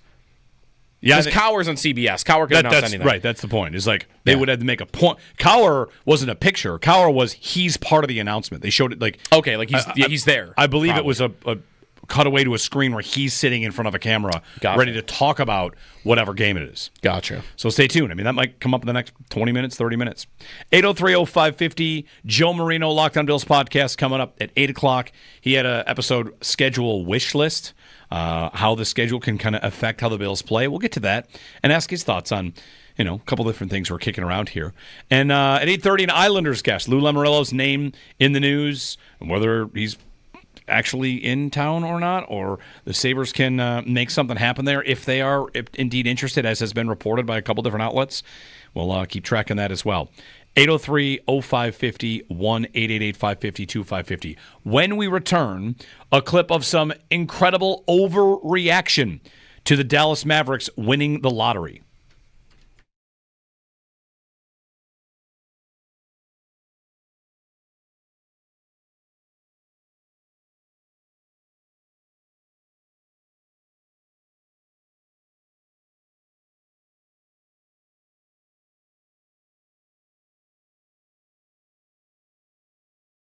You're right, though. There would be nothing, I think, that could do more confidence.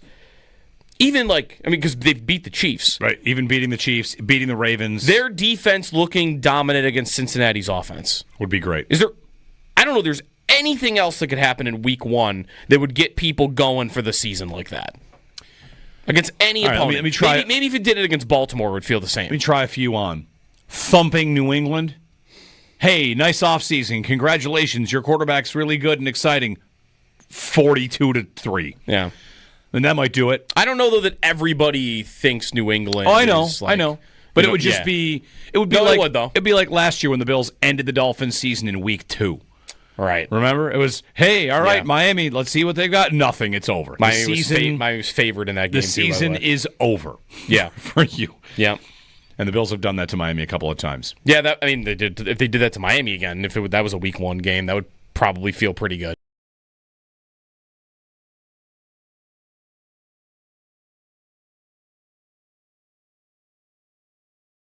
So, Eric, it's one thing we see a little bit of these guys working out with the Bills and, getting their ultimate evaluations, how it was the first week.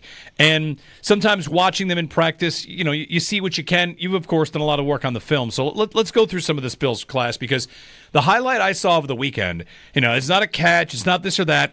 It was really about Max Hairston and how he moves, and whether it's the speed or just the overall fluidity, the hip flipping. I saw a million tweets about hip flipping. And what are your thoughts on Hairston and his skill set, his strengths, what he brings to this Bills defense in his first year? I find his play fascinating, especially when you're talking his elite athleticism, the sticky feet, the change of direction. You saw all of that in those clips, and just simple things, like you said, just drills. And so, obviously, that type of athleticism at corner hasn't really been consistently in the Bills' defense. So I think obviously he adds a different dimension to that cornerback room. But I also love the entire story about him and Dorian Strong and that relationship, because you heard it in the clip you guys just played coming back into the segment. You can hear and sense the coachability of Hairston, not just by his coaching staff, but from other players, and with Dorian Strong and how they were working together. I found that probably the most fascinating portion of this rookie minicamp, because we know what Hairston can do from his film, from his athleticism and that standpoint. But to hear some of the, the coachability about him should really give Bills fans that excitement and hope that he can develop into what the Bills need at the corner position.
Schedule release day in the NFL. There is expected to be a CBS game unveiled on their morning show some point soon. Don't know exactly when. Coverage of the NFL schedule release on WGR presented by Window Nation, the perfect fit for your home and wallet. It officially comes out, the whole thing tonight at 8 o'clock. We'll have coverage throughout the day here on WGR. Gabe Davis visiting with the New York Giants, former Bills receiver. Rasul Douglas, former Bills corner, is visiting with the Seattle Seahawks. In hockey, Winnipeg falls to Dallas last night. Mikael Granlund scores a hat trick as the Stars win and take a 3-1 series lead. Tonight is Florida against Toronto. That's at 7. Edmonton and Vegas get going at 9:30. In the NBA, Thunder beat the Nuggets, take a 3-2 series lead. Pacers advance to their second consecutive conference finals, eliminating the Cavaliers last night in Cleveland. And the Amherst start their next round tonight against Laval. That's at home in Rochester, 7:05 for puck drop. Those are your Paddock Chevrolet sports headlines. Paddock Chevrolet celebrating 90 years of being your hometown dealership.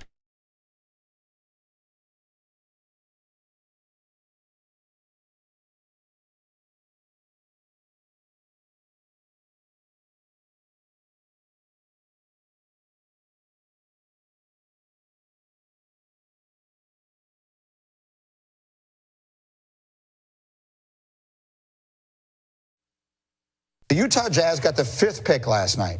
That means that the team with the worst record has now not selected first overall in 7 straight seasons, coinciding with the start of the new lottery format. So when Adam Silver changed around, tweaked a few things there, he did it, and he came on the show and talked about it because he recognizes, as should every sports fan, tanking is a scourge. Tanking is a disgrace. Tanking runs contrary to literally everything sports is designed to be.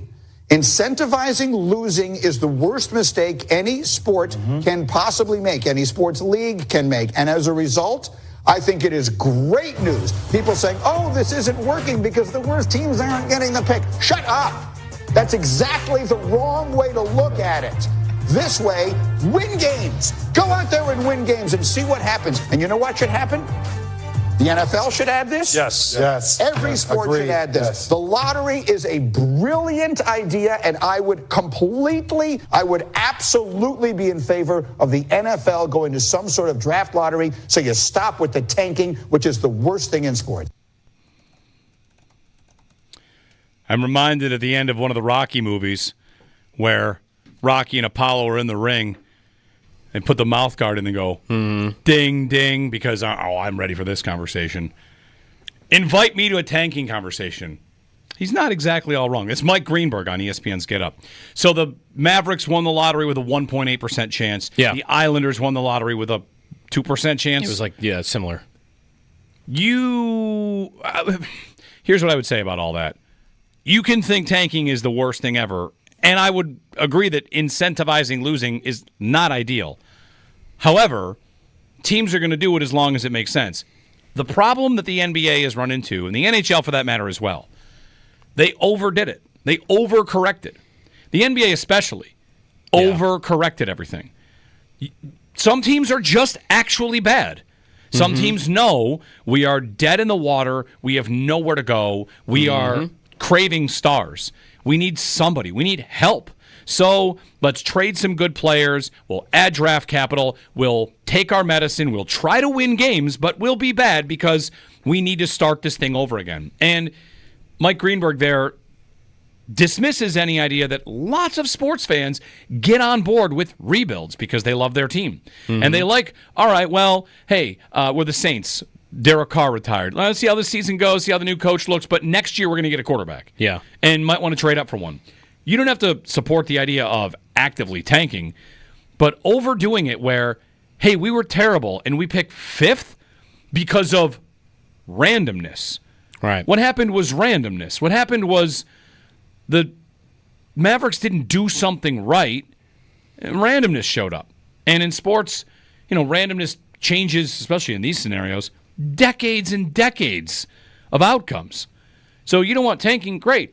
Make it like the NHL had for a while. They drew the top 5, and you could move up if you were in the top 5, and that was it. Yeah. Or even now where you can only move up 10 spots. I would eliminate that. He's talking about the NFL having a lottery. You want to have an NFL lottery? Sure. The 4 worst teams can win the first pick. You eliminate the certainty of picking first, but you also don't have a spot where a team that finished 14th can go to 1. Right. In any circumstance. Like it should be 0. Yeah. And any other league looking at the NFL and saying, like, wow, they do it wrong. What? The whole idea for a lot of these leagues is we want to prop up bad teams. We don't want teams to stay bad for very long. That's the idea. The league, as much as we like to view these teams as constantly in competition, they need each other to exist. If 10 teams folded because they can't make money, then the Toronto Maple Leafs are, who are we going to play? They need to play teams. And you want a healthy league above all. So you want to keep lotteries in? That's fine. Don't overdo it by introducing, why not have playoff teams in the drawing? Why not have the NBA champs have a 1% chance to win the first pick? Because that would, of course, be stupid. It would be ridiculous. That's kind of what the Mavericks just did. They went to the finals. Yep. And then 1 year later, they're going to win the lottery. Great. And they were going to make the playoffs, but they got injuries. Kyrie got hurt at the end, and they fell out right at they were in the play-in tournament. So they didn't really make it, but they were in the play-in tournament with a lead in the second play-in game. And that's how they lost to get... By the way, that's another reason why the rigged conversation is ridiculous, because they were in a game to make the first round and almost were there. Do you remember the conversation? Like, we would have had the conversation. What's a better chance? Should they lose on purpose for a 1% chance at the lottery or try to win the NBA title? What was more likely? The lottery. Yeah, you have a better chance of winning the lottery. They had a much better chance to win the lottery. Right. So we live in an era in sports where, whether it's analytics or whatever it is, why are NBA teams shooting 1 million threes? Because there's a slightly better chance that you win games. Yeah. A 4% boost if you take more threes, or a 7%, or whatever it is. We got into hockey about hits versus Corsi versus the Major League Baseball, the shift. All these teams are working every angle they can to get a slight statistical advantage. Mm-hmm. And yet, in the case of the lottery, what you want to say is, let's not have anything other than just a drawing. We'll just draw it and have randomness introduced. You're the worst team in basketball, accidentally. You have a 14% chance to pick first. Yeah. The Jazz dropped to fifth. We were mad the Sabres dropped from 7 to 9. Yeah, they went from 1 to 5. So I think you could definitely do things to eliminate tanking. You could definitely support the idea of lotteries. And I'm pausing because the Chiefs have we have a Chiefs game. The Chiefs have not only invaded your Christmas, they're on your Thanksgiving too. Yep. Chiefs at Cowboys. Mm-hmm. Chiefs at Cowboys, Thanksgiving at 4 o'clock, 4:25. Yep. Which is a CBS game, I guess, this year. Yes, it is. All right. Kansas City. So why'd they show Lamar Jackson? I guess it was a smoke screen. A scheduled smoke screen by CBS. Chiefs, unless they're going to announce another one here. Chiefs and Cowboys on Thanksgiving. There you go. All right. So we now know 3 Chiefs games, 4 Eagles games, 4 Vikings games, a couple Bears games, no Bills game. Yeah, nothing on the Bills. All right. Epic Thanksgiving Day clash. I mean, it's fine. I don't want to see the Chiefs again, but they are unavoidable. I don't need Cowboys and wasn't last year Cowboys and Giants? Sounds right. With backup quarterbacks? Yep. Didn't both teams okay, so it's at least an improvement on that. Praying that Dak would be healthy for it. The Chiefs right now. Right, but yeah, you're going to sit down for dinner on Thanksgiving, and the Chiefs are going to be on your television, and then you are going to, what are they, the night game on Christmas? They're the night game on Christmas. Okay, so you might sit, I guess it'll be past dinner time on Christmas. Mm-hmm. Unless you're having a late dinner on Christmas, then they'll also be on the television. You know, part of winning the Super Bowl for the Bills is I need the Bills to be as annoying as the Chiefs are annoying to us. Mm-hmm. Is that a wrong thing to root for? I need that. And I don't know. Do people think they're annoying already? They don't. Is that why other fan bases? Is that why they're not in these games? Well, I mean, they have been in these games. They have been, so. but like Kansas City, they avoided them last year, and here's another year they're going to avoid it looks like they might avoid the holidays altogether again. That's right. But Kansas City had never been on Thanksgiving, right? Okay. Like like Mahomes at least. Well, 2 straight years on Christmas, and the on Bills have been Thanksgiving. on 3 times, and Christmas though.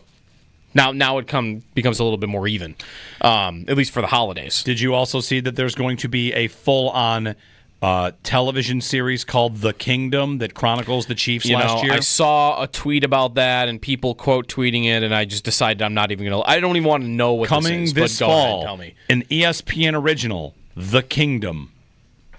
And it's a documentary? It's going to be all Chiefs all the time.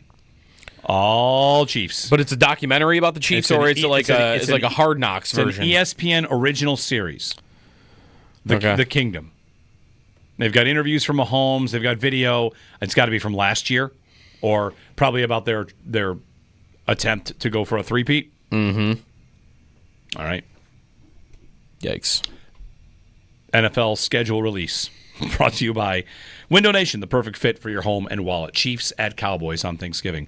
Where are the leaks? You know, these aren't leaks. These are announcements.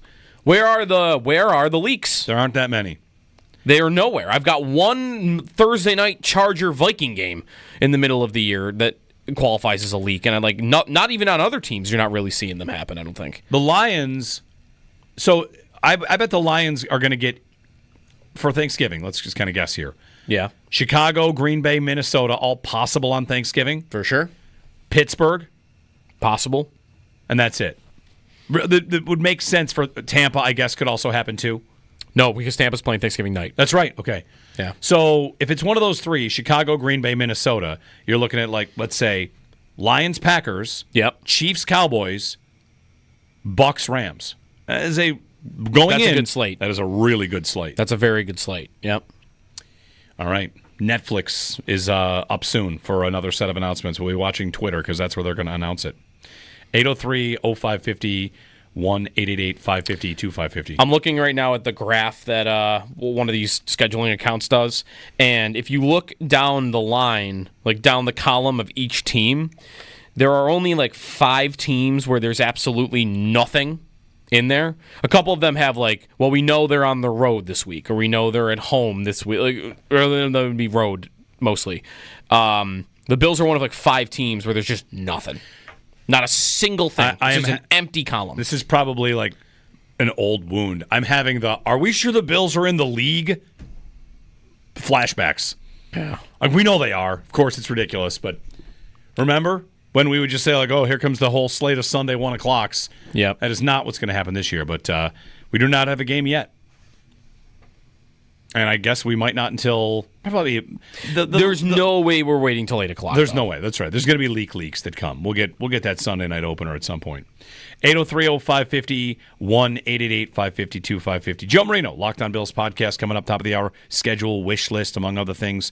It's coming up here on WGR.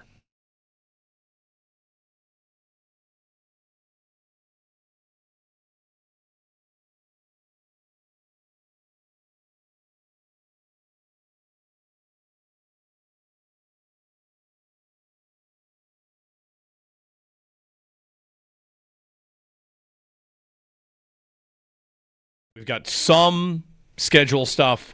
The leak on the Bills is that they'll open Sunday Night Football against the Bengals. Yeah. That seems to be gathering momentum if possible. Mm-hmm. If momentum could possibly be a thing, it'll be Sunday Night Football at home against Cincinnati. Would that be one of the times they wear their new patch? The farewell Highmark Stadium patch? Maybe. First game of the year. Yep. At home. Unless they won't wear it will they wear it the whole year? They could just wear it the whole year. They could. It would only be at home games, you would think. Yeah, but they could wear it the whole year. I don't know what the NFL rules are on that. Maybe it's just a couple times. It's at least once. One of the press releases said at least once. But if it is Cincinnati at home week 1, I'm very into that game. Yeah. And just seeing that is one of the few remaining measuring stick games, in my opinion, for this team, because they've played the Ravens and the Chiefs so many times and both teams have beaten each other in different times of the year, whereas this is just, it's 2 matchups. Yeah, they have not played that many times. Yeah, it's 2 matchups and 2 drives in the Hamlin game, and I don't tend to do this as much as others, but a lot of people just throw out the playoff game because you were just. I do not. I don't. But I definitely do not. Mental exhaustion and they weren't into it, and Hamlin had happened a couple weeks before, and you could even use the 2 previous games for that, right? They played horrific against Miami, and they played pretty bad against the Patriots too, but they won because of kickoff returns. Right. So, you could do that. I don't, but. To me, it's 2 games. It's 2 games, and they've looked pretty bad. So it's been 2 years since then. This is a different Bengals team also. It's a different defensive coordinator than you had then. It's probably a different defense. You might not have Trey Hendrickson anymore. Right. So, to me, in terms of potential openers that they could start with, I don't know how many I would have ranked above it.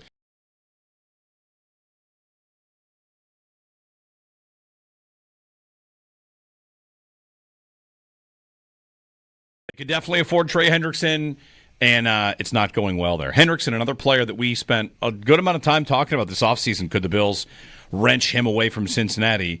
That's before they sign, Bosa, and they draft the defensive end, Landon Jackson. Hendrickson's a guy we talked about quite a bit, but I could never envision them actually trading him to the Bills or to another AFC contender. But yeah. He might not last there too long. He says he thinks it's personal at this point. I mean, I think the reason he thinks that is he spoke about a number of things yesterday. I liked his comment about how, the one quote, "I'm not going to apologize for the rates being paid to defensive ends in the National Football League. Like, these guys are getting this. Yep. It's not my fault. I just want to be paid in line with my peers that are." I mean, this dude led the league in sacks. The personal one of the things I saw that he could have taken personally was Zach Taylor last month texting him like, "Hey, if you don't report to minicamp," which is at that point, think of it like 3 months away. Yeah, like you're going to get fined. And he took that as, well, I guess they have no want to even talk to me about contract anymore because they're already warning me about what's going to happen in the summer if I don't show up. They already have it in their heads, "Oh, we're not going to get a contract on here." We're already mentally moved on to, well, is he going to show up at minicamp? Are we going to have to fine him? Because that's what they're texting me about. The head coach. Yeah, which is a little bit like the Bills with James Cook. Of course, the difference being Hendrickson has proven to be elite. And Cook had a really nice year. And for the Bills to kind of stand on that and say, do it again, that is justified. For Hendrickson with the Bengals, it's not that. This is one of the top, 5 pass rushers in football. Yes. He has outperformed his contract, and it's all gone way higher than what he makes. Why don't you go ahead and give a contract? And the other thing was that Hendrickson spoke on that because this trade request didn't start this offseason. It was last year.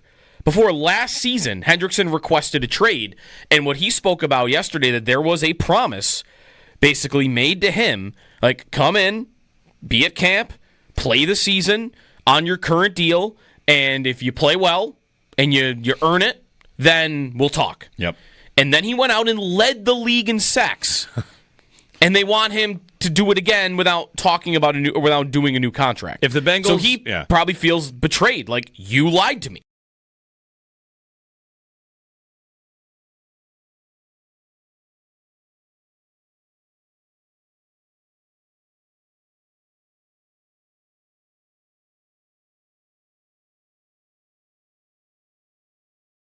Retired and announced it, and that was authentically from the heart. We just put the social media up that you had retired, and that's what he had to say about you. Well, now it's my turn, right? Can I talk a little bit about Dion? You only have 20 I only have 20 seconds to talk about Dion. First of all, amazing football player, amazing friend, authentically himself, unbelievable person, philanthropic. When you're in his personal square, it flourishes. Dion, I love you, pal. Mitch Morse there on Dion Dawkins. Dawkins will be part of the NFL schedule release tonight. I saw Dawkins also hawking the Bandits game this weekend. Community asset Dion Dawkins. He's great.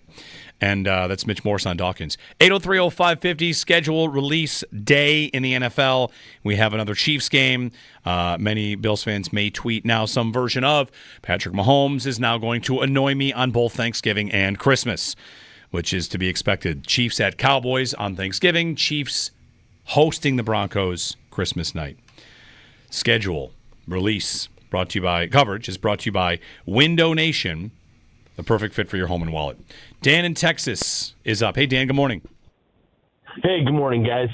Hey, one quick thought for you. Is there a possibility where you could do something like the team that finishes that just misses the playoffs, like the first team that misses the playoff, top 5 teams that miss the playoff, they actually get the top draft pick, top 5 draft picks, whatever it might be, something that incentivizes those bottom teams to keep driving to win. Just a thought process I had. And not that it was a tank, but one of the best giveaway games, tanking type games, had to be McDermott last year, tanking for the Patriots. And although he'll never tell you that he did that. So that's my thought. Thanks. Yeah. I mean, the Bills tried to win that game, right? Well, I guess they didn't play Allen, but they didn't try very hard. No, I don't. The players that were out there were going for it, yeah, but I don't think they gave that game to the Patriots. I don't think they really cared. Did they game plan for it? Did they treat it like a preseason game? Probably, right? I don't know. But to the point about giving the teams that miss the playoffs the picks, like the whole point is teams need help. These leagues we don't have promotion or relegation. Teams that finish in third from the bottom have an incentive to win. Most of the time, they stink. Mm-hmm. They're thinking these players are bad. And there's also a point to be made here about whether it's Buffalo, you want to make this Utah, you want to make it whoever. The sports landscape is not equal. Free agency, where you're going to go live, the fact that the draft exists, it exists. Why does the draft exist? The draft exists to disperse talent equally, not to have it so one team can load up and be a super team and the Winnipeg Jets or the Buffalo Sabres can never get any player ever. So the draft exists to try and spread the talent. Why does the draft order exist? To make sure that teams that need help can get it. So if you want to, again, lottery it, have a lottery, that's fine. But if you just start making it where the teams that just missed the playoffs, how would it have happened? McDavid's here. You missed the playoffs by 1 point, you have the best chance of getting McDavid. There's one game left in the season. What would I have wanted? Depends. I would have wanted to miss. Depends on your team. If you have a 14-year drought, make it. If you are the Bruins and you make it every year for 20 years and it's a year where everybody's hurt, it's not that good of a year, let's miss. Lose this game. I just want to do the math of it. What do I feel like is a greater chance? Winning the Stanley Cup or winning the first overall pick? If you told me my odds are 25% of getting the first overall pick, I'd say if I were the favorite in the playoffs, my odds might not be 25% to win it. That might be right. I just consistently think tanking is not a problem. It is largely overblown, and a lottery does fix it. And you don't need to include every playoff team that misses to fix the issue. So I think the NHL and the NBA have both wildly overcorrected. 803-0550. Thanks, Dan, for the phone call. You're not the first person to suggest that, and it would get, it would vault teams from middling contender to amazing, and the teams stuck at the bottom would just be stuck at the bottom. And you don't want that. I don't think a league shouldn't want that. It's kind of one of the things that's most amazing about the Sabres still being stuck missing the playoffs. They've been picking high a lot. And they have picked at the top a couple times. Yep. 803-0550. Joe Marino, Locked On Bills podcast. When we return, talk a little schedule stuff with him. Sal at 9, and an Islanders guest at 8:30 on the idea of Lou Lamoriello. And be sure to come meet Bills receiver Khalil Shakir tomorrow, 5 to 6 p.m. at the Walden Avenue Verizon store, 3393 Union Road in Cheektowaga. And while you're there, you'll get a chance to win a Bills experience that includes tickets to the home opener, post-game field access, and a $250 gift card to the stadium store, courtesy of Verizon.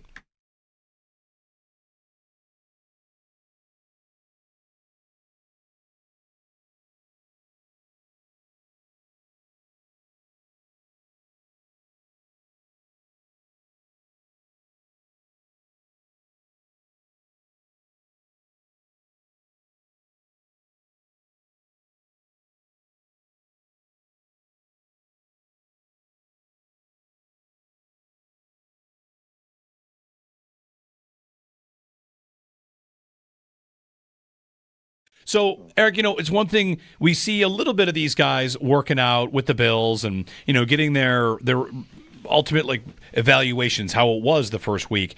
And sometimes watching them in practice, you see what you can. You've, of course, done a lot of work on the film. So let's go through some of this Bills class, because the highlight I saw of the weekend, it's not a catch, it's not this or that. It was really about Max Hairston and how he moves, and whether it's the speed or just the overall fluidity, the hip flipping. I saw a million tweets about hip flipping. And what are your thoughts on Hairston and his skill set, his strengths, what he brings to this Bills defense in his first year?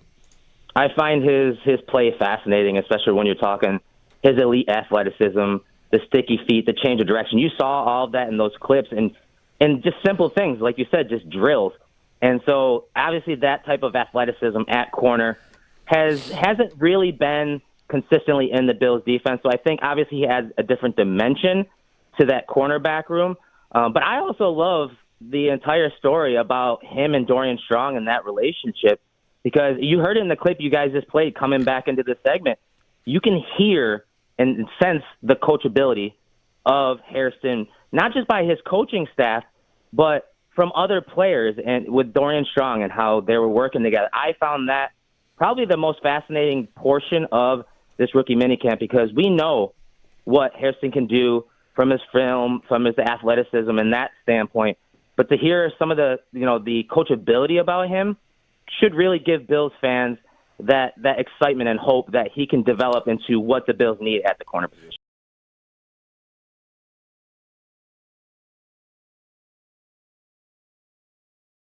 Whether it's Kincaid or Coleman or, Shakir. I mean, for me, though, it would be Coleman. Who you'd want to see break out the most. 100%. Yeah. Like, if Kincaid broke out, I do think it would be valuable, very valuable to this offense, and you can win that way. But if Coleman broke out... If Coleman became a top 15 receiver in the league, the Bills would be monsters. With the type of player he is, too, with the jump balls, and, I mean, I was reading Ben Solak the other day. Actually, I think Marcus Mosher had him quoted in here. Basically, that Coleman, like... One of the most exciting things about his profile going forward is his ability with the ball in his hands. That you get him the ball in space, and he's got wiggle, and he's got ability to break away from people. Like, he can be a good receiver when it comes to yards after catch. But he wasn't really asked to do that very much in his rookie season, so that's a question too. But for me, Coleman would be the answer. If Coleman broke out and became a top 15 receiver in the NFL, that's the element of their offense they didn't have last year. Yeah, someone they can trust outside. Right. Yeah. Like, I've got others that can do some of the job that Kincaid does. So Coleman, I feel like, he's kind of it. In terms of that boundary, can you do more down the field? Can you run all the routes, route tree stuff? Like, if he can figure out a way to become good at all of that, Shakir's a great player, but is a little bit limited. And Samuel has been a good player in the past, but he's a little bit limited as a skill set. So I would answer Coleman.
Schedule release day in the NFL. We do not know anything really about the Bills yet, although there seems to be momentum towards the Bills and the Bengals being the Sunday night opener in Buffalo, but nothing official on that front just yet. Chiefs at Giants, Monday Night Football, Week 3 has just leaked per Art Stapleton. We are getting the full Giants schedule slowly. That's the first 4 weeks of the Giants schedule, including 2 road division games to start. And this is our 4th Chiefs game we know about in a standalone window out of 4. Okay. Coverage of the NFL schedule release on WGR presented by Window Nation, the perfect fit for your home and wallet.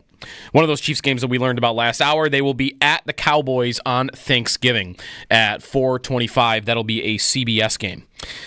Elsewhere around the NFL, Gabe Davis is visiting with the New York Giants after visiting with the Niners a little bit earlier in the week. Former Bill corner Rasul Douglas is visiting with the Seattle Seahawks. Trey Hendrickson, who's been demanding a trade for about a year in Cincinnati, or that was when his first trade demand came, said yesterday that he will not play for the Bengals under his current contract. To the Stanley Cup playoffs, Stars over the Jets last night, 3-1, take a 3-1 series lead. And tonight you have Panthers and Maple Leafs at 7, Oilers, Golden Knights at 9:30. In the NBA, the Pacers send the Cavs home. They advance to the conference finals. Thunder beat the Nuggets, coming back from 11 down to take a 3-2 series lead. That's your Paddock Chevrolet Sports Update. Paddock Chevrolet celebrating 90 years of being your hometown dealership.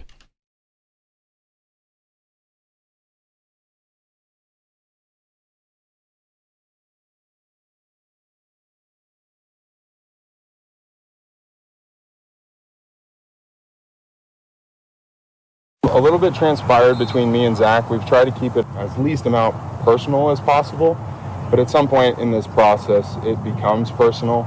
You know, being sent 30 days before mandatory camp, or however many days it is, that if I don't show up, I will be fined, alludes to the fact that something won't get done in that time frame. With the lack of communication post-draft, made it evidently clear from my party that I had to inform that this might not work out.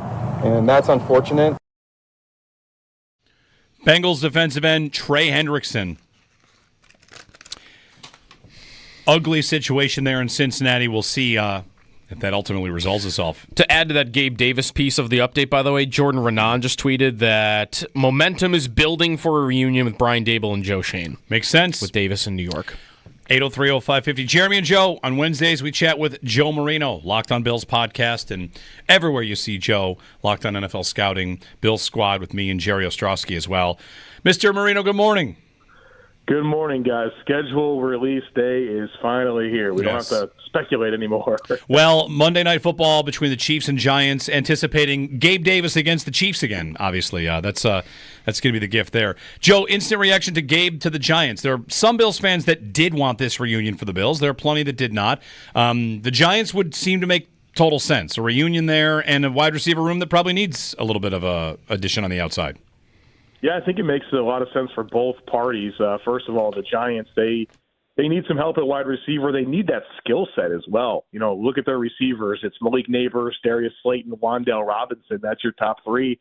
Those are all smaller, shiftier guys. And so inserting a Gabe Davis, bigger body, ball skills, size down the field, I think is kind of a missing skill set that really fits there. And, you know, the Giants don't have much in the way of cap space. They're sitting at, a little over $1 million, and based on the offset language that's going to exist with Gabe Davis, they can pay him a minimum salary. He's still going to get like $11.5 million from the Jaguars, and so from a money perspective, from a Giants perspective, and then Gabe Davis obviously has to be the opportunity to go there has to be appealing to him for targets, for familiarity with Brian Daboll, Chad Hall's there, Shea Tierney's there. A lot of familiarity. I think it's a good spot for Gabe and the Giants. The Giants schedule continues to come out. Week 6, Thursday Night Football, Eagles at Giants. Just going to update these along the way. Art Stapleton on that. Like, really, the whole Giants schedule might slide coming in. out one by one over the next 2 hours. And I'm not sure how that'll affect the Bills schedule. They don't play the Giants, but some of their opponents would kind of line up that way. Joe, how about for the Bills schedule? You know, one thing, sometimes people might make fun of it. Hey, we already know who they're playing. Who cares about the order? But one thing we do know is that for the Bills, man, if a schedule could possibly set up for a team, if you want to say difficulty, sure, the Bills don't have a particularly difficult schedule, and most of their tough tests are at home. And then there's the travel element of it. Well, they will travel the second fewest miles in the NFL this year. Only Cincinnati travels less. If you're Sean McDermott, Brandon Beane, everybody is a part of this organization. You got to be loving how this schedule likely lines up. Well, yeah, and you hear Sean McDermott talk about the thing that he looks for when he sees a schedule is where does the routine become inconsistent? And we know that the Bills are going to face a lot of primetime games playing at night, Thursday nights. I'm sure there'll be a couple of those Monday nights. That's all going to happen. And so obviously that's disruptive for their routines as people that are creatures of habit. And I think the minimal travel certainly helps them stay on schedule as much as possible. And so you get your tough ones at home. You get all the good quarterbacks at home. You got light travel. Got a big opportunity here to take advantage of what appears to be a pretty good path forward to being a high seed and going on another deep playoff run. The stat of the day we've got for you is that the Chiefs will travel more for their opener than the Bills will for the season. 10,600 miles round trip for the Chiefs to go to Brazil, and for the Bills, that's the number for the season. Yeah. Joe, how do you view their strength of schedule this year? It's depending on where you look. If you look at it through Super Bowl odds or last year's record, it's almost always one of the easier schedules in the league. And you just spoke to how a lot of the tough ones are at home. Man, that road schedule, I mean, it has me thinking a little bit about the 1 seed, not like, every second of the day, but I do feel like the way it's lining up, this could, one would hope that this would be the year that they could finally do that. It's the one thing they haven't done in the regular season. Yeah, we've never seen the Bills go on a playoff run with Josh Allen as the number 1 seed, which obviously is the only seed that gets you a bye. And what McDermott's undefeated off the bye, if I'm not mistaken. That seems very helpful, not only for the opportunity to rest and prepare, but also you now make all the rest of the AFC slate play all of the rounds of the playoffs. And, the Bills have had some issues with injuries kind of late in the season, like most teams do, and having to play marquee opponents without key players on defense in particular, all of that seems very, very helpful. And they'll have their chances to get tiebreakers, right? They go head-to-head against Kansas City and Baltimore and Houston. And, of course, we'll see what happens with the Bengals this year.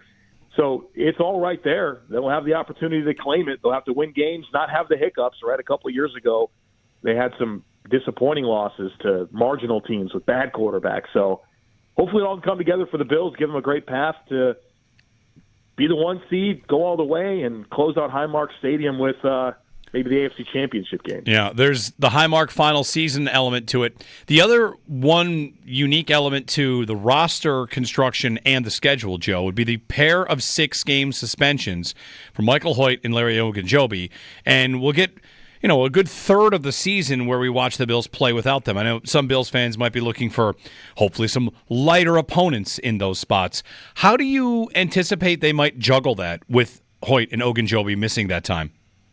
Yeah, it's such a strange dynamic because you're going to prepare for the season with those guys, and then they go away for 6 weeks, and then they come back, and who knows what the defense is going to look like. You'd like to think that 6 weeks into the year you're pretty aware of who you are, like what your issues are, what's going to work, what's not going to work, and now you have 2 not insignificant additions to the rotation. And so I'm hopeful that those guys as veterans, it'll be kind of a seamless transition. But then there's also the piece of the roster spot. Where do you get the roster spot? You got to let 2 players go, and maybe injuries take care of that. Maybe it's very difficult with how to do some gymnastics to make that work. You got a couple of young defensive tackles and Dwayne Carter and Deion Walker, the 4th-round pick. If they're playing well, you don't want to disrupt that and, have a, quote-unquote hamstring or calf strain or stub toe, something like that, where they go on IR and now you disrupt their progress. So I guess we'll have to take it in stride and see how it goes. You certainly hope that the opponents that you feel would be most beneficial to have them around aren't part of your early season schedule. And I think a lot about the AFC North for a number of reasons. First of all, those are all teams, whether it's the Steelers, Ravens, Browns, not so much the Bengals, but they're all teams that will play heavier personnel, multiple tight ends, they'll use a fullback. So you'd love to have, in particular, Michael Hoyt, who I think will matter a ton against those heavier personnel teams, but also Larry Ogunjobi, a guy that spent his entire 8 years in the AFC North, right? And there's been a lot of coaching stability in that division. And so I think he'd be a major asset, and the Bills face the entire AFC North this year. So hopefully those AFC North opponents come a little bit later in the year so you can maximize, Elgin Joby and then, of course, Michael Hoyt's skill set against those bigger personnel teams. Joe Marino with us. The game that there's a little bit of smoke of is maybe that the Bengals could be that week one opponent. And you just said they're one of the teams that doesn't necessarily play heavier personnel on offense. But if that were to be their opponent, Joe, week one, what kind of measuring stick do you see that as for the Bills defense? Because it is very early in the season, and you don't know what you are, but that also is an offense that the Bills have had a lot of trouble with in their two full meetings with Sean McDermott as head coach. Yeah, it's been like 9 quarters of the Bills' defense against Joe Burrow. It's not looked good at all. Looks like Joe Burrow can dice him up and do whatever he wants. And so I do think it's a good call out, Joe, that this could be a measuring stick, because I feel like a lot of the moves the Bills have made to get more athletic, really throughout their defense, get younger and more athletic at multiple spots, is what you're hoping to be part of what can close that gap in terms of how your defense has looked against an offense like the Bengals, where you can play faster, you can get quicker pressure on the quarterback, play tighter coverage, and hopefully the Bills players that they've added can help with that. That surely should be the intent. The Bills struggle with kind of defending the quick passing game, and that's what Burrow does. It's West Coast, 3 steps, read the field, get it out of your hands. He's accurate. He's got good receivers. And so that's a tough challenge. Now, if the Bills do get the Bengals in week one, I think everyone's aware of the struggles that Cincy's had in week one. They've lost their last 3 week one games under Zach Taylor. They're 1-5 in week one. But obviously that's something they're keenly aware of as well, where that'll probably be a big point of their messaging and emphasis throughout the offseason, is that we've not been able to win in week one. Let's not put ourselves in a hole. I think part of that's been Joe Burrow's been hurt, right? Like at the beginning of the season, and doesn't really get a normal off season, especially throughout camp and preseason. And then, he's ready to go for the year, but maybe he's not repped to the point where he can play his best football. And then they have a big hole to climb out of. They get close and then don't get there. They got a lot of questions about their defense as well. So I think it'd be a fun week one game, especially at home. Sunday Night Football, 2 of the best quarterbacks in the league. I think that'd be a fun way to start the year. Looking at Cincinnati, the Trey Hendrickson storyline is right there.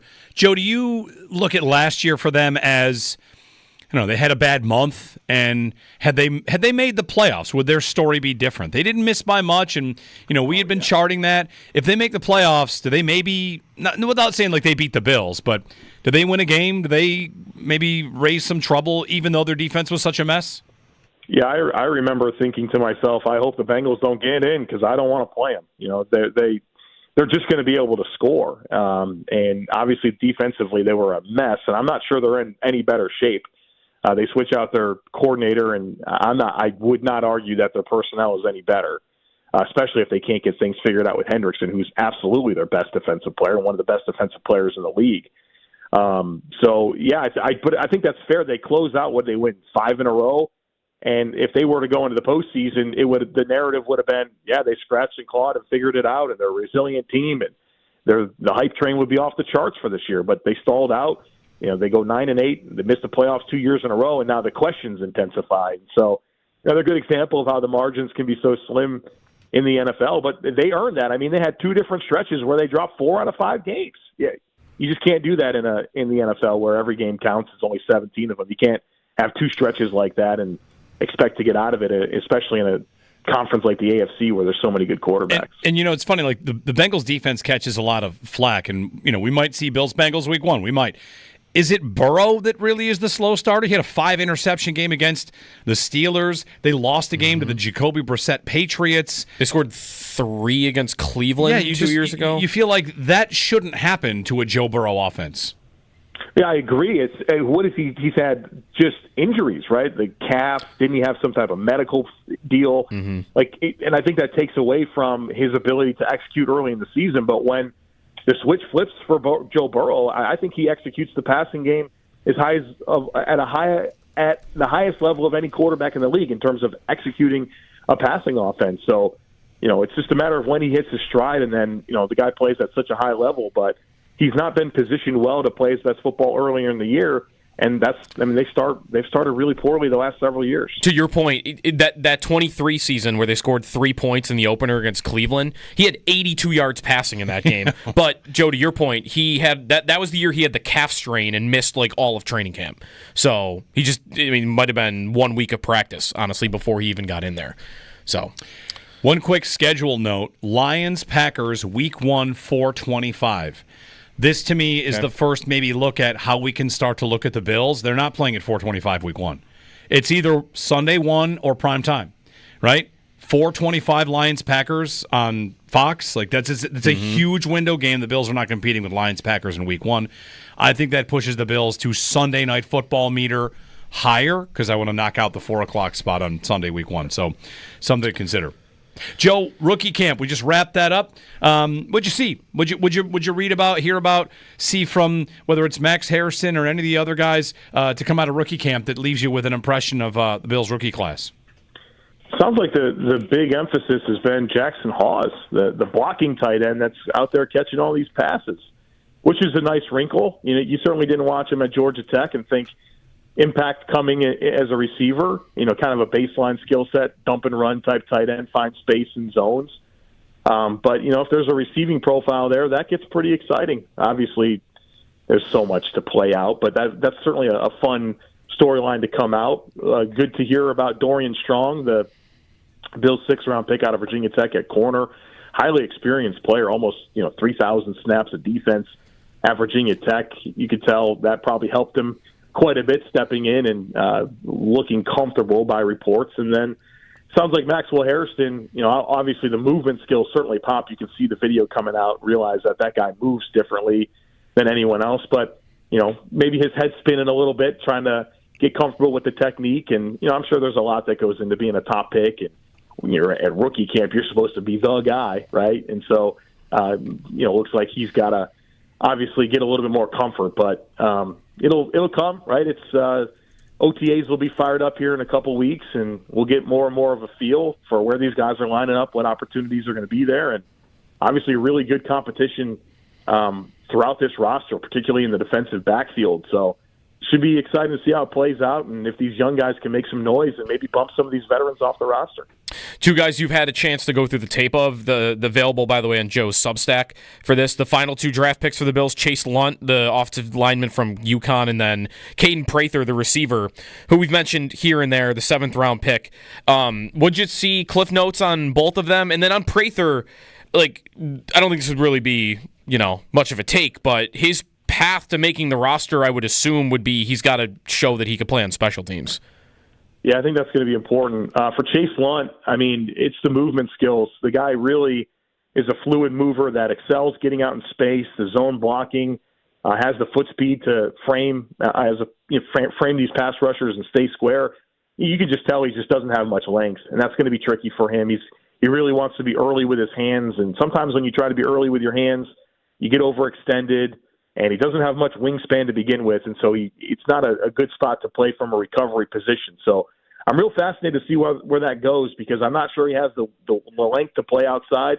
He's almost 6'8". That's a little bit unusual to play guard. So we'll see what they have in mind. I think he might have an uphill climb to stick. And then Caden Prather, he's got really good size, and he's very linearly explosive, which is pretty exciting. You see some nice vertical work in terms of being able to separate down the field and track the football. I think for him, it just comes down to developing more of his route running profile. A guy that's going to have to develop his release package. He likes to kind of lose ground with that first step and offer a lot of surface area to the corner. So he'll need to figure that out. I think he's got to develop his route tree. He's got to develop how he gets in and out of breaks. But I think there's a nice foundation of size, linear speed, ball tracking skills that can give him a chance. It's just going to be a matter of how does he get on this roster? Because I think the Bills are going to roster 5, and that would be Shakir, Coleman, Palmer, Samuel, and Moore, you would think. And then there's this group of Jalen Virgil and Tyrell Shavers and Laviska Shenault where they'd have to keep 6, it would appear, and you'd also have to beat out some guys that have some specialization and some time, right? Whether it's Shavers and Virgil were part of the mix last year, Shavers now 2 years, and you have Laviska Shenault, who has this kick return ability, and time with Chris Tabor, the new special teams coordinator. So I think he's got an uphill climb, but he'll have the opportunity to prove himself in the coming weeks. Joe Marino, Locked On Bills podcast, Locked On NFL Scouting podcast, and Bill Squad with me and Jerry O, Mondays and Thursdays at noon on YouTube. Thanks, Joe. Enjoy the schedule and enjoy the release. And we'll hit you up when we know when the Charlotte game is, so we can get a golf round in. Yes, that's what we're going to do. We're not just going to golf. We're going to do a Joe Marino meet and greet, big party. I mean, the Mafia is going to take over that stadium. Oh, yeah. Yeah, the host of Locked On Panthers already called it a home game for Buffalo. Very good. Julian Council put that on Twitter. Very good. Yeah, it'll be fun. Thanks, Joe. Thanks, guys. All right, so I was just doing something in the break here, or while we're talking to Joe, I should say. I'm deep in a rabbit hole. Okay. Is it schedule stuff? Yes. It's this, though. If the Bills play Sunday Night Football to open, which they could, CBS gets a doubleheader, somebody pointed out. So you could get a good Bills marquee game at 1 o'clock on Sunday. Okay. Right? Like maybe Bills Patriots to open and then go to the CBS doubleheader. We are seeing a lot of division games. Did we actually Lions and Packers will be week 1? Yeah. There's a lot of division stuff week 1. All right, but if it's Sunday Night Football, I was just texting our friends that help us with Flyover Radio. Oh. Never too early to think about flyovers. Well, they don't do night games, right? Yeah. So the operative phrase is civil twilight. All right. Okay. So whatever. I hope I'm surprising everyone with the things I'm looking into about flyovers. But so sunset on the 11th, which is that day, is 7:39 p.m. Civil twilight measures from the time the sun goes down until it is 6 degrees below the horizon, which can last like 30 minutes, 35 minutes. So now we're at 8:15 for that. The end of civil twilight is 8:15. Could there be a flyover? They can do flyovers when it's a little bit later at night, but you need like special permission. Well, what if it's a season opener? Yeah. Last game at the stadium. Basically, I'm going to try and get a stealth bomber if I can. A stealth bomber. I don't think I can get that done. We have a potential leak about the Bills. Yes, I see it. It's not being sourced to anybody other than the two. There are two like schedule aggregation accounts. It's like the Aussie NFL account and the Nerding on NFL. But both of those accounts like simultaneously tweeted out that Dolphins at Bills Week 3 Thursday Night Football. Okay. A home Thursday Night Football game against the Dolphins. Last year the Bills had, or was it the Jets? The Jets had 6 primetime games in the first 9 weeks. And then, or the Bills. The Bills had a lot early, and then they just went away. It was the Jaguars was Monday night, and the Dolphins was Thursday night, wasn't it? Yes, it was. I flipped that order, though. I think it was Dolphins Week 2, then Jaguars Week 3. All right, Bills-Dolphins Week 3 on Prime. We're seeing that a bunch of places right now. Okay. Hey, we got a leak. A leak. We got someone check in what the under 826 on Wednesday. Definitely, I think the over hit on how long it took. Where will the Eagles be during this game? We need to know. Where will the Chiefs be? What are the Vikings doing at this time? Dolphins at Bills. Dolphins at Bills, Week 3. What if the Bills hosted the Dolphins on a primetime game recently? Because they've been at Miami for Thursday. They were at Miami for the Sunday game where they won the division. Yeah. They beat Miami in the dark with the field goal in the snow game, but I think that was a 4 o'clock game that was just late in the year, and that's why it was dark out, right? Okay. The snowball game. They're throwing snowballs on Mike McDaniel. So I think it's an afternoon game. Bills-Dolphins here, Week 3, would mean Bills-Dolphins in Miami is Week 9+. So you have a nice trip. We like it that way. We like going to Miami later in the year. So what's interesting then is if Bills-Bengals is correct for Week 1, I can't imagine the Bills are opening with 3 home games, so that would probably mean their first 2 home games of the year are night games. Maybe. Yeah, yes. If the Bengal smoke is correct. Aren't we all because they're not going to open with 3 straight home games. I wouldn't think so either. Aren't we all going to be floored if they open on the road and then it's Week 2 is their home opener? I think I'd be pretty surprised. It's possible, but it feels like we're all leaning into, they're going to open at home. Come on. Yeah. All right, we'll get a break in. Islanders guest on the other side. We're continuing to track the schedule as well. Coverage of the NFL schedule release brought to you by Window Nation. As we'll keep you posted. We'll give you the very, very latest. Window Nation, the perfect fit for your home and wallet. A check-in on the Islanders and Lou Lamoriello. What went wrong there? There's reports the Sabres could be interested in his services. So Lou Lamoriello, schedule talk, draft lottery talk, all that good stuff. You can join us, Jeremy and Joe on WGR.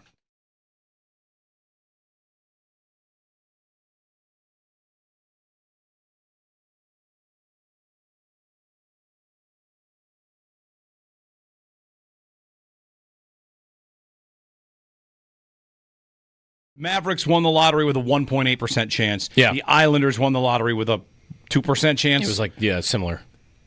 Here's what I would say about all that. You can think tanking is the worst thing ever, and I would agree that incentivizing losing is not ideal. However, teams are going to do it as long as it makes sense. The problem that the NBA has run into, and the NHL for that matter as well, they overdid it. They overcorrected. The NBA especially overcorrected everything. Some teams are just actually bad. Some teams know we are dead in the water. We have nowhere to go. We are craving stars. We need somebody. We need help. So let's trade some good players. We'll add draft capital. We'll take our medicine. We'll try to win games, but we'll be bad because we need to start this thing over again. And Mike Greenberg there dismisses any idea that lots of sports fans get on board with rebuilds because they love their team. And they all right, well, hey, we're the Saints. Derek Carr retired. Let's see how the season goes, see how the new coach looks, but next year we're going to get a quarterback. Yeah. And might want to trade up for one. You don't have to support the idea of actively tanking, but overdoing it where, hey, we were terrible and we picked 5th because of randomness. Right. What happened was randomness. What happened was the Mavericks didn't do something right, and randomness showed up. And in sports, randomness changes, especially in these scenarios, decades and decades of outcomes. So you don't want tanking? Great. Make it like the NHL had for a while. They drew the top 5, and you could move up if you were in the top 5, and that was it. Yeah. Or even now where you can only move up 10 spots. I would eliminate that. He's talking about the NFL having a lottery. You want to have an NFL lottery? Sure.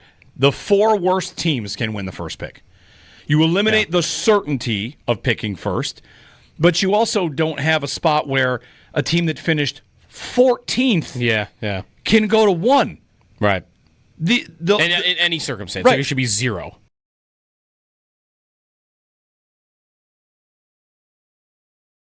The latest with the Sabres, if you've been keeping up on this, is that David Pagnotta of thefourthperiod.com, he's reported the Sabres have reached out to a number of senior GM role type people and recognizable names.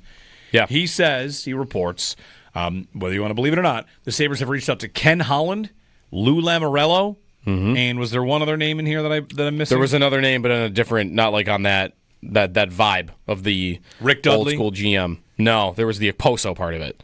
Oh, right. Okay. That they talked to or even wanted, I'll have to get the exact phrasing, but something that they wanted Kyle Oposo to be a part of the front office, and he is taking a job with the NHLPA instead. That's a separate idea. That's Eric Stahl. Right. That's the Eric Stahl part. And with Oposo, that makes total sense. If we had not mentioned him by now, we probably should have. This is does Ryan Miller want the job? Does Thomas Vanek want the job? Does the After the Whistle guys said give Chris Pronger all the money to come in and do it?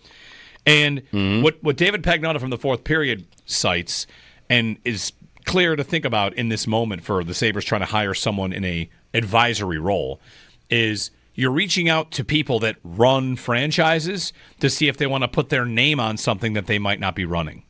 Right. And that's not likely to work. I mean, does Lou Lamoriello come in and say, I'm an advisor to Kevin Adams? That doesn't strike me as something Lou Lamoriello would want to do. You want to give me complete control of your organization, we can have a conversation. And I saw Paul Bissonnette and Ryan Whitney talking about that. Bissonnette over the moon at the idea that Lou would come in and take this job and take over the Buffalo Sabres. So, but as like the president or the GM or not as a senior advisor. Right, make everybody shave and play the way that they play. Right. So Ken Holland, okay. We're and I don't believe he's currently employed anywhere. He was with Edmonton as recently as last year, I think. Yeah. But he's not anywhere right now. No, and the report on that one is that he is maybe entertaining offers. Holland's reportedly in the mix for the Kings and the Islanders GM positions.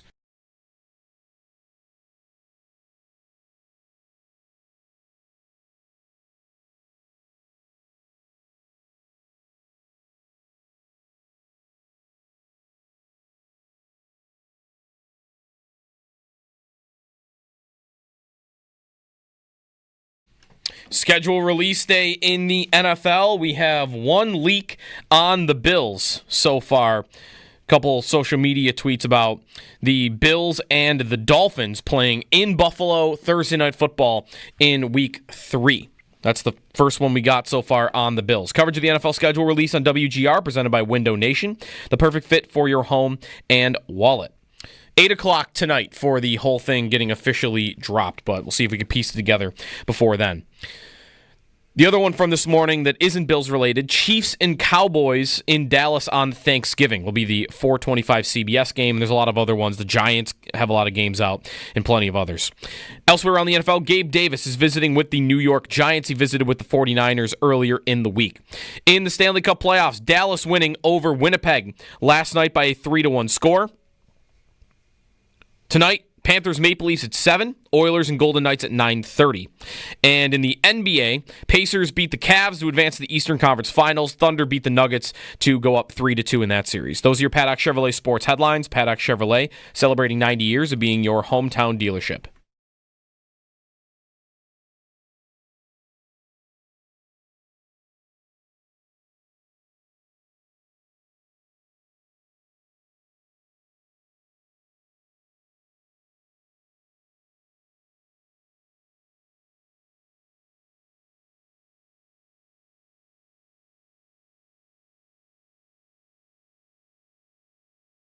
I've heard they've begun to look around for a senior advisor to work with Kevin Adams. And I heard this person will report to Kevin Adams, but they'll work with Kevin Adams. And it's someone who's been in the GM chair before, or someone who's been in a big chair before. That's what they're looking for, to add some experience to their front office. But they will report to Adams. Adams reports to Terry Pagula. Elliot Friedman on the Sabres. It is schedule release day in the NFL. We're going to get a thought in here on Lou Lamoriello and reports about him. But we'll keep you updated on what's going on with the schedule release because it's starting to really flow now. We've got a Bills game Week 3, which is going to be September 18th, right? Yeah. The opener is the 7th. Week 2 is the 14th. On September 18th, Bills-Dolphins, Thursday Night Football here. Which my favorite part of is that it probably means that the road Miami game is going to be in a month that isn't 10 billion degrees. Yeah. Maybe. Sometimes it'll be close together, but I would predict that Miami's going to be later in the year. Be a good year to take the Miami trip. You got to do it. Yep. Especially if it's in November or December. But I am actually efforting people that could make things happen to try and make this Carolina trip happen. It's just got to happen during golf season. So leak me that Bills-Carolina game. I need to know the day. Start booking tee times to the Western Hotline. Gil Martin of Locked On Islanders is joining us here. We're going to talk about Lou Lamoriello real quickly to see if it's a good idea, terrible idea. Who we think is in town. We think there was a sighting. Yes, it's either a look-alike or it's him. Gil, good morning. It's Jeremy and Joe. Hey, how you doing? We're all right. Our life is waiting for the Sabres to make the playoffs and waiting for the Bills' schedule to be released. That's pretty much where we live right now. Right. Waiting to wait. That's right. So, Gil, Lamoriello is maybe in town. He's cut loose by the Islanders. How did his tenure there go? It started off really well in that he made a great coaching hire in Barry Trotz. The Islanders made the playoffs. In 2020 and 2021, they went all the way to the conference final. But then the last 4 years, it kind of petered out, and Lou did not make the best adjustments to keep things going, basically. In terms of what he, like, differences between what he was in New York versus maybe previous stops, him being old school, but also maybe being aggressive, like, I don't know, how would you summarize, like, the style of GM that he was when he was with the Islanders? You know, the thing about Lou was this. He wanted to make the playoffs every year. But at the same time, he prevented this team from having the chance to retool and change the core when the core wasn't working anymore and the team was kind of stuck in the muddy middle. So it was like he was a dog chasing his tail to try to catch 8th place in the conference and sneak into the playoffs. Does that almost make it sound like then, like, as you say that, this has kind of been one of my critiques of the Islanders too over the years, is why are you putting so much effort? I mean, they went, 4 years without a first-round pick? Like, they kept trading their draft picks to try to push in. But here in Buffalo, it's a 14-year playoff drought, and honestly, squeaking into the 8th spot sounds like a dream come true. Yeah. Yeah, no, look, I think Lou could help a team like the Sabres get into playoff contention and make the playoffs. The problem Lou has had, both the end of his tenure in New Jersey, the end of his tenure in Toronto, is that, you know, he's not going to get you beyond that wild card area while he depletes the farm system and sacrifices the future. To Lou, there's no difference between being a dominant team and being a wild card team, because once you make the playoffs, anything can happen. That is sort of his motto. But at the same time, it prevented the Islanders from becoming more than a wild card team. Gil Martin with us on the Western Hotline. Locked on Islanders, also locked on NHL as the playoffs roll along. Check that out too. Lamoriello, so he has a reputation, and the Sabres are looking for not a GM, but a senior advisor. And so, Gil, if you can almost help me connect these dots, piece this together, it's kind of weird that, so they're looking for a veteran GM for that job, but he'll report to Kevin Adams, as Elliot Friedman just put out in that clip we played coming in. And the first report was from Dave Pagnota that, okay, well, he's not interested in senior advisor, which when I saw that, I'm like, okay, that makes sense. He's not going to report to Kevin Adams. But if he is in town, like, doesn't that just feel weird to you? Like, Lamoriello's reputation and whether that connects with somebody that would be in that role as opposed to, you know, being in more control of the whole hockey department. I could, you know, the thing is this. Right now, there are also rumors here that Lou could be up for a similar advisory role with the Islanders after his contract expires. So that may be what he's being offered, and I do get the feeling that Lou Lamoriello wants to work in some capacity somewhere in the NHL, and I think that's sort of his priority one. Okay.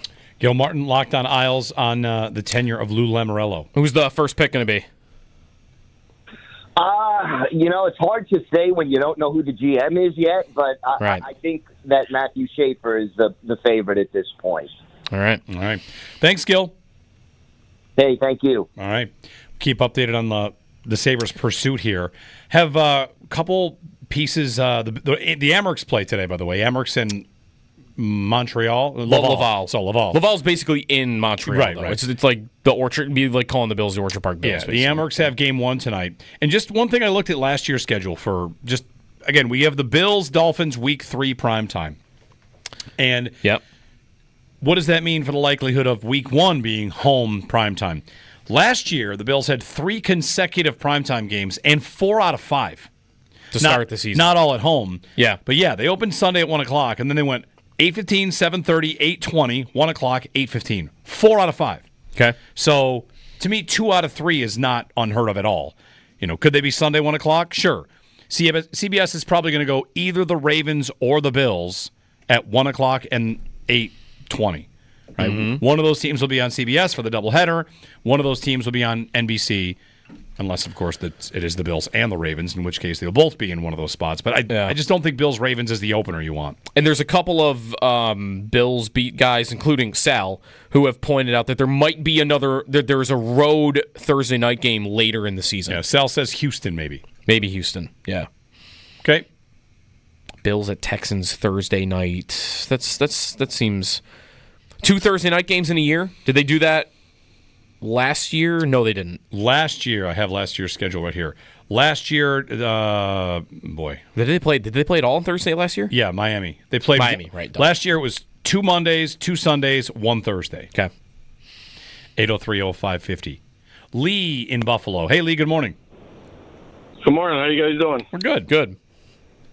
Good. A quick question on the NFL.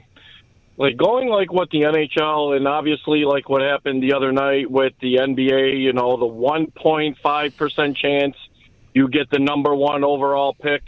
Did you guys ever think maybe the NFL should go to a draft lottery? Because you take a look at last year, if I stand correctly, the Bills lost to New England because the Bills had their backups in. And all of a sudden, Gerard Mayo gets fired after that game because he beat the Bills. And they wanted the number 1 overall pick. And then you go back a little farther back. I don't know the verities of it, but you take a look at when the Indianapolis Colts tanked for Andrew Luck when Peyton Manning went over to Denver. So do you ever think maybe the NFL should possibly go to a lottery pick here instead of just say the top 5 lousiest teams and the bottom best teams? Yeah, Lee, I think the Patriots' point is a good way to look at this.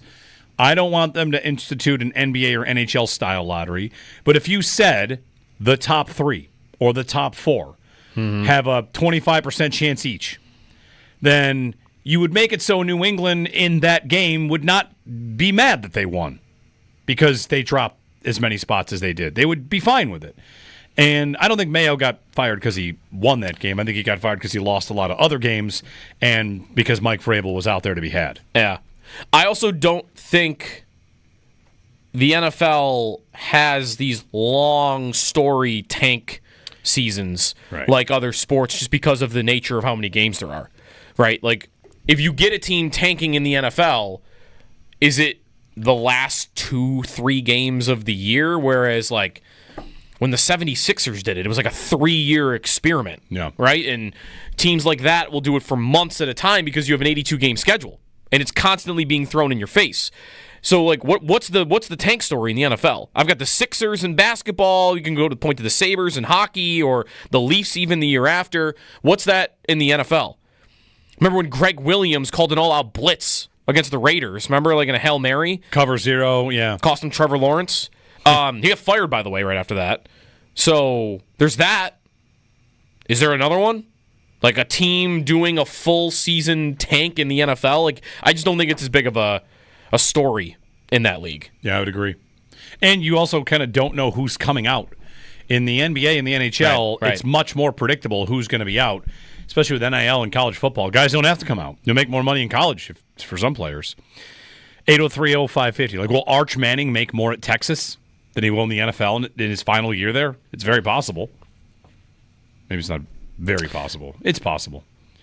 It makes it more... I don't think he would make more, but it would make it more incentivized to come back. It's easy to stay if you especially want to. If there was a team you just like... This hasn't really happened yet. Well, his uncle did that. What? Oh, decided to tell one team, I'm not going there. Right, like how would that play out now? Yeah. If the Chargers picked first, would Eli then have stayed? If he was getting paid? Maybe. Like, we haven't had that guy happen yet, but that's probably going to come eventually. 803-0550 and 1-888-550-2550 to join us. Hey, Monday we're going to be playing golf at the Double Black Diamond Golf Course at Holiday Valley. Par 4 a purpose. Come play in a foursome. We'll have our own foursome, and it's going to be a cool scramble tournament. Majority of the proceeds will benefit the 11-day power play. Registration includes lunch, dinner, 2 drink tickets, green fees, cart, and prizes. So come hang out and have some fun. Visit WGR550.com/events to register now, courtesy of Ellicottville Chamber of Commerce and Labatt.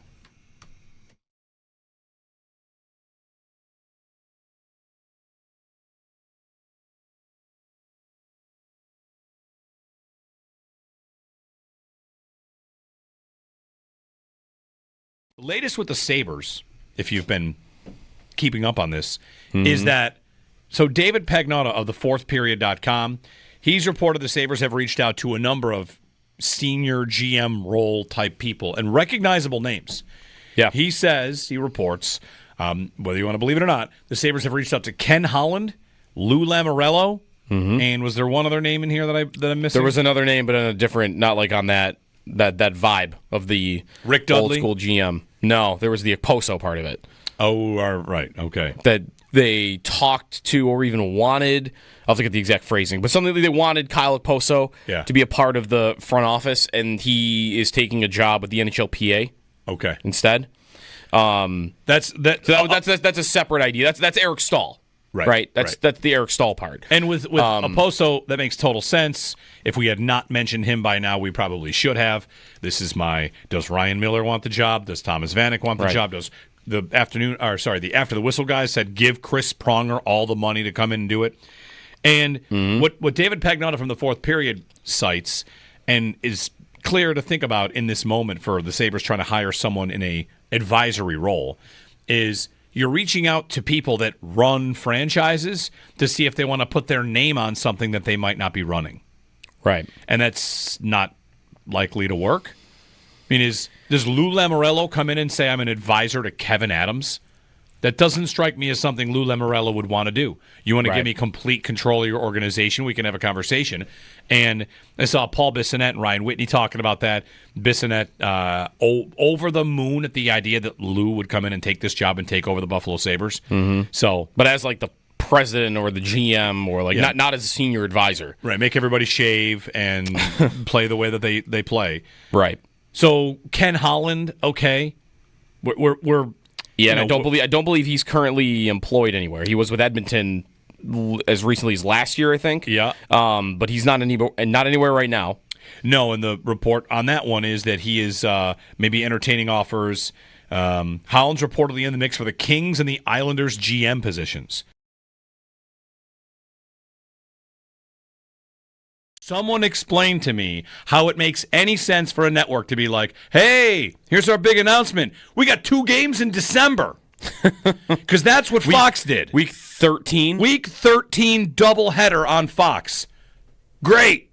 That's just very weird. What is this, a dermatology appointment that I got in 9 months? Who cares? Why aren't they revealing just September games? Just week 1. How about we get week 1 How about week 1? How about we get stupid with the NFL schedule and decide, you know what, we're only going to reveal the first month of the schedule, and month 2, that's going to be June. Yeah. And month 3, July. I know people want to travel and there's plans to make and all that, but man, how many Bears games and how many Eagles games? 3 Eagles games and 2 Bears games is what we got. Yeah. Great. And the Bears games again are late. It's week 13 and week 16. The two Bears games. I hope it works. I hope they're good. I think they'll be good. The Bears? Yes. I think they'll be good. They'll probably be good. The coach is pretty up. The coach is if that coach can't make it work with what they've got, then they're never going to win anything. Ever. That's true. They finally got something going. Yeah. And then we know nothing about the Bills. Nothing at all. Other than they won't play the Chiefs or the Eagles in week 1. That it doesn't appear they're going to play overseas. I've seen the international schedule, and I think it's believable because it kind of lines up all the reporting on it.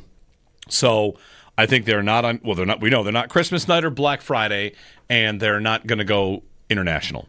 Right. So Christmas Day, locking in even more. It's not going to be Thanksgiving Day. Maybe they'll just have a. But if they're in one of these things, I've got half of them already checked off, and we wouldn't think they're going to be in nothing like that, right? I mean, they might be in nothing. The biggest thing they might get might be some sort of Peacock exclusive game or something, in which, all right, that's just a Saturday. Or they just have a bunch of Sunday Night Football games. That's right. They could do and 4 o'clock games as well. Right.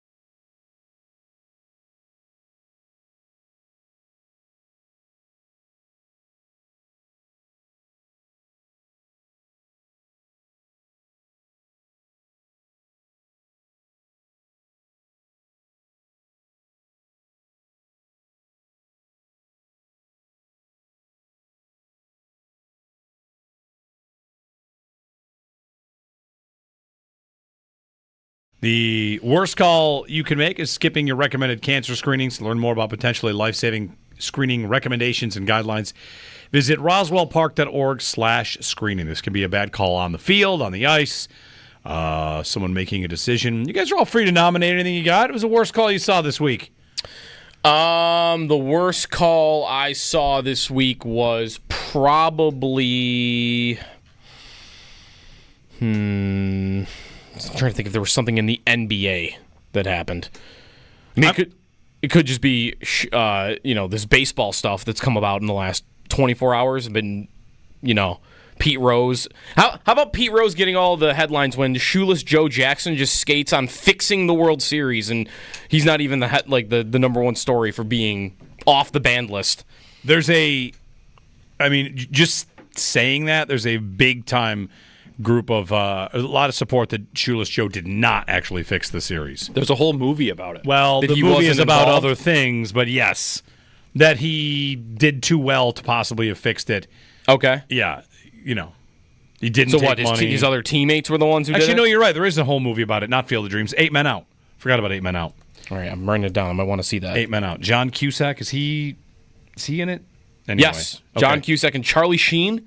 There you go. There's another baseball movie with Charlie Sheen in it. Yeah. All right. Pete Rose reinstated. The Hall of Fame doesn't have to let him in. Now he's eligible. They could just say no. Right. 2028, I saw, will be the first time he'll probably get on the ballot. He said, when I pass away, I do not want to be eligible after. He did say that. Which I guess, if you're trying to punish him, I guess that would be, that could be part of it. Like, oh, you don't want this? Okay, we're going to do it. That's tough. It's the opposite of your death wish, right? My wish after my death is to not do a thing. Right. Well, we're doing it. Are they saying you don't deserve your death wish? I didn't see that he said that, but all right. He had said that, yeah. I'm going to go with the worst call is the NFL schedule release telling us games in November.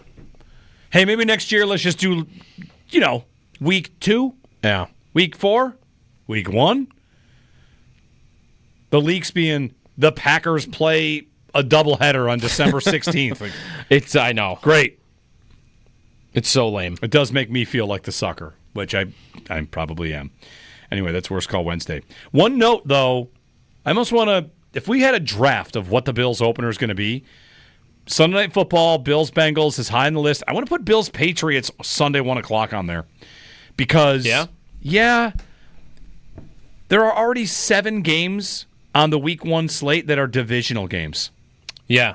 Cowboys, Eagles, Chiefs, Chargers, Giants, Commanders, Bucks, Falcons, Titans, Broncos is not a divisional matchup. Niners, Seahawks, Lions, Packers. All but one are divisional matchups so far. So that means in the AFC South and the AFC West, you wouldn't have the Raiders. The Raiders will be out of the division. And the Titans and the rest of their division's not yet in there. So one of them has an out-of-division game, but we don't have week 1 for the Patriots or the Jets or the Dolphins. And Bills New England is juicy for a Sunday 1 o'clock. Also, Cincinnati is targeting the 2028 or 2029 draft, which the Bills are also targeting. Mm-hmm. I just said to you last week that it seems like these teams are accepting of other teams making bids, and now I have Cincinnati going straight up against the Bills 2028-29. Yeah. Right. It's a dead competition. And the Ravens are in there for 2029 as well. How about Sunday Night Football, Bills-Bengals, winner gets to host the draft? Ooh. Let's do it. I like that. I like that a lot. 803-0550. We'll check in with Sal. The latest he's got, some schedule stuff, some rumor stuff, all that. He's on the way here on WGR.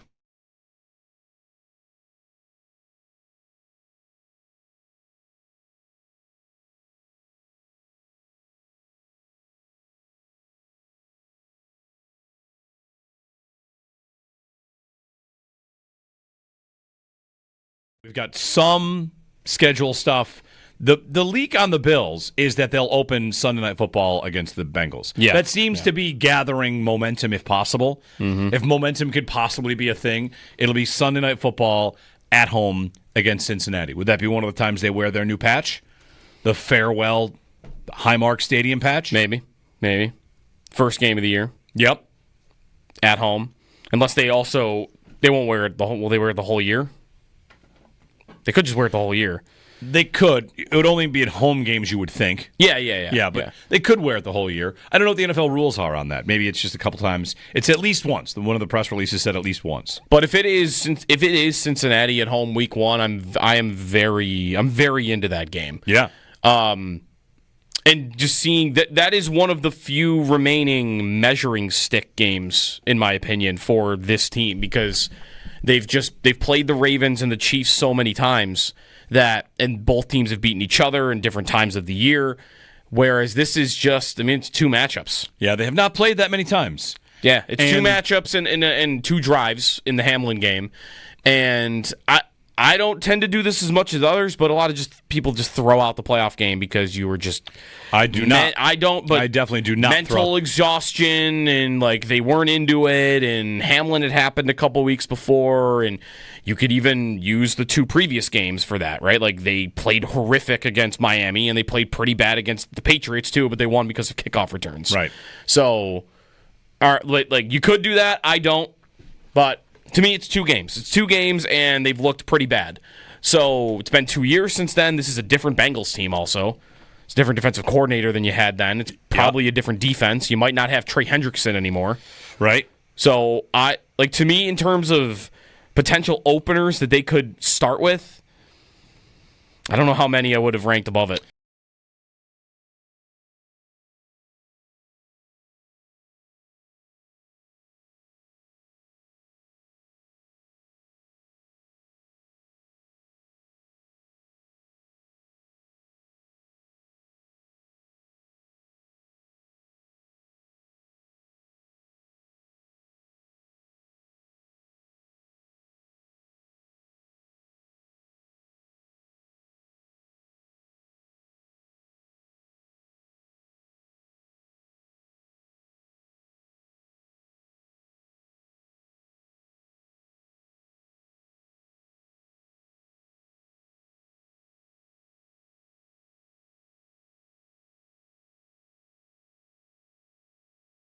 You're right, though. There would be nothing I think that could do more confidence.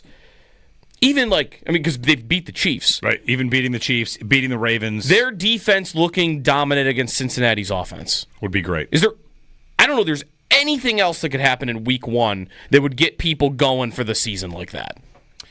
Against any opponent. Let me try. Maybe if it did it against Baltimore, it would feel the same. Let me try a few on. Thumping New England. Hey, nice offseason. Congratulations. Your quarterback's really good and exciting. 42-3. Yeah. And that might do it. I don't know, though, that everybody thinks New England I know. But it would just be... It would be it like, would, though. It'd be like last year when the Bills ended the Dolphins season in week 2. Right. Remember? It was, hey, all right, Miami, let's see what they've got. Nothing. It's over. Miami was favored in that game, the season is over. Yeah. For you. Yeah. And the Bills have done that to Miami a couple of times. Yeah, they did. If they did that to Miami again, that was a week 1 game, that would probably feel pretty good.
Schedule release day in the NFL. We have a leak on the Bills' schedule, and it is the Bills and the Dolphins at home, Week 3, Thursday Night Football.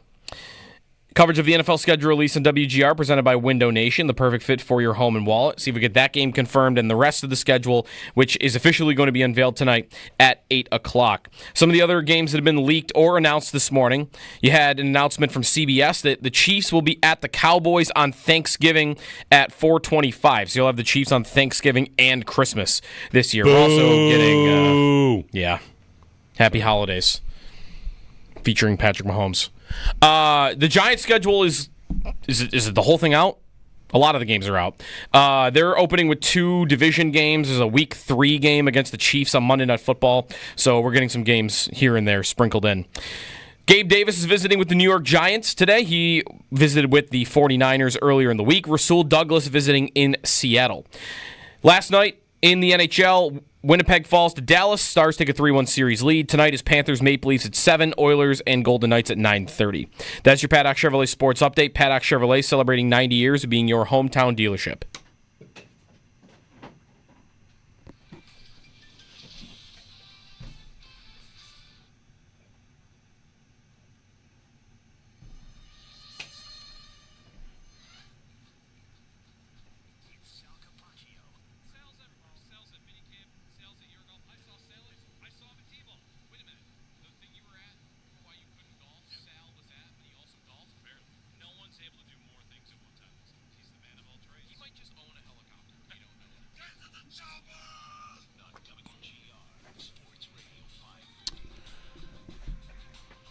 Reporting live from the Capaccio Copter. Again, Mr. Sal Capaccio on the Western Hotline. All right, Sal, we got one, right? Bills, Dolphins, Week 3, Thursday Night Football on Prime. That's not bad. Like that. And a nice. It appears that's the case. An elite fall evening awaits. For sure. We've talked a lot about Week 1 being at home. I'll be honest, over the last 24 hours or so, I've kind of cooled off on Bengals at Bills Sunday Night Football Week 1. Maybe still Week 1 Sunday Night Football for the Bills. I don't know that.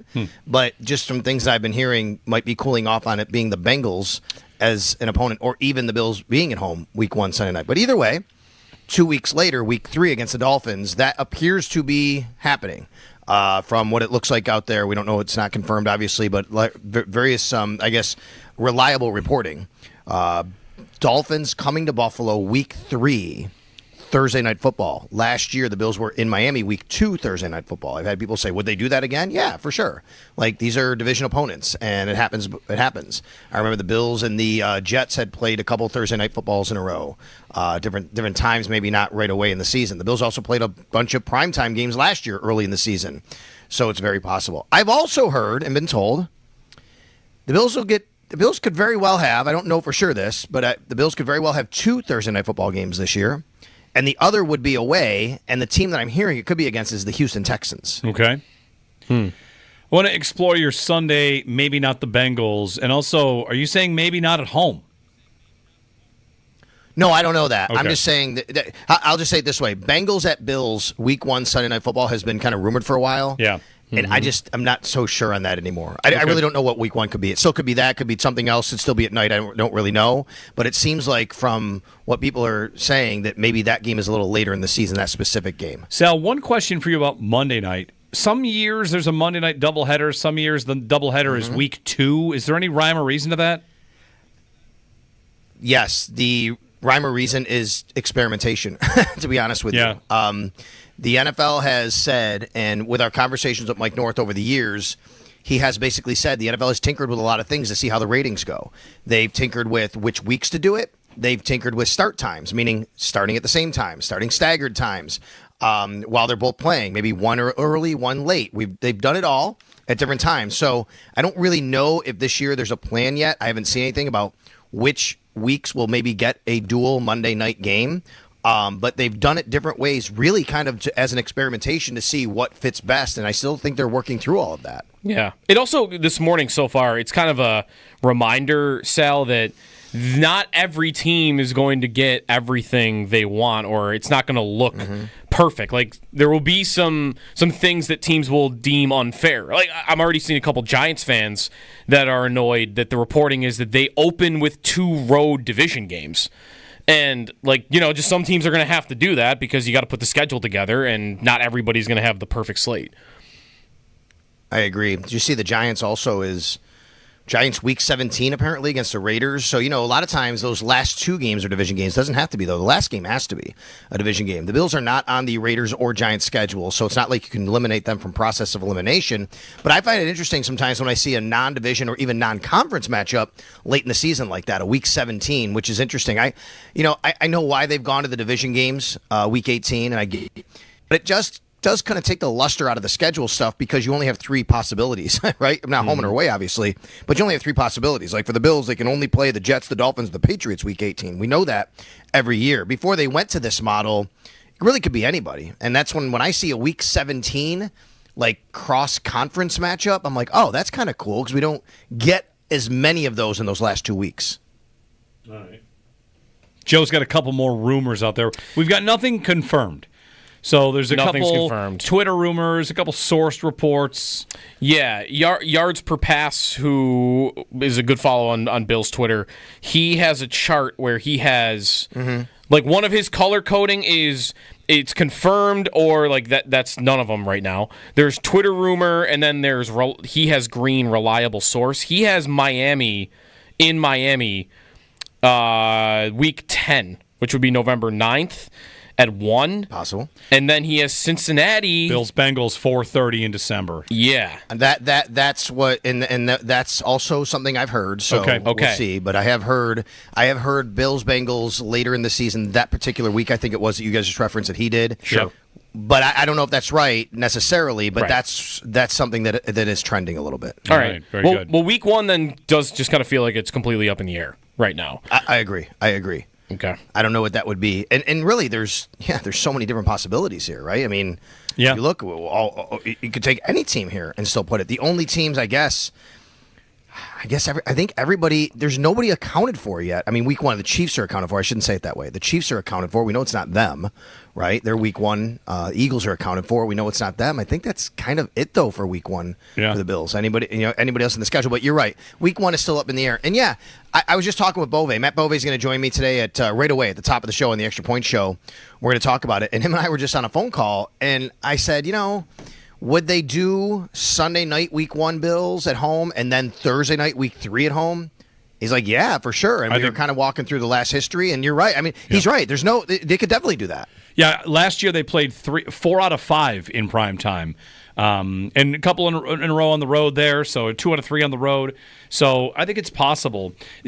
Sal, the trend, as you talked about division games at the end there, that trend of division games early. Okay, so Miami week 3, I'm starting to wonder about New England week 1. If they are home for a 1 o'clock, that could be Jets, that could be Patriots. I guess what I'm feeling about all this is the season's going to open with the Eagles and then the Chiefs, and if the Bills don't get a big window, the Packers and the Lions, we see that week 1, 4:25. The Bills, if they're not at Sunday night or Monday night, feels like they'd kind of be missing from the big stage as the league opens its season. Hey, all our best teams are back, and the Bills are certainly one that would rate. So not like Sunday 1 o'clock would be an insult, but it would feel like the league is missing out on showcasing one of the best teams again. Yeah, I know. And listen, I mean, you have the league MVP here in Buffalo, right? Josh Allen, right? And they're gonna put him on all these different windows. I am kind of surprised right now that we already know Thanksgiving night it's not them. We already know. I mean, if all these Christmas reports night, are Black accurate, Friday, Christmas night, it's not them. We already know Black Friday, it's not them. I really like.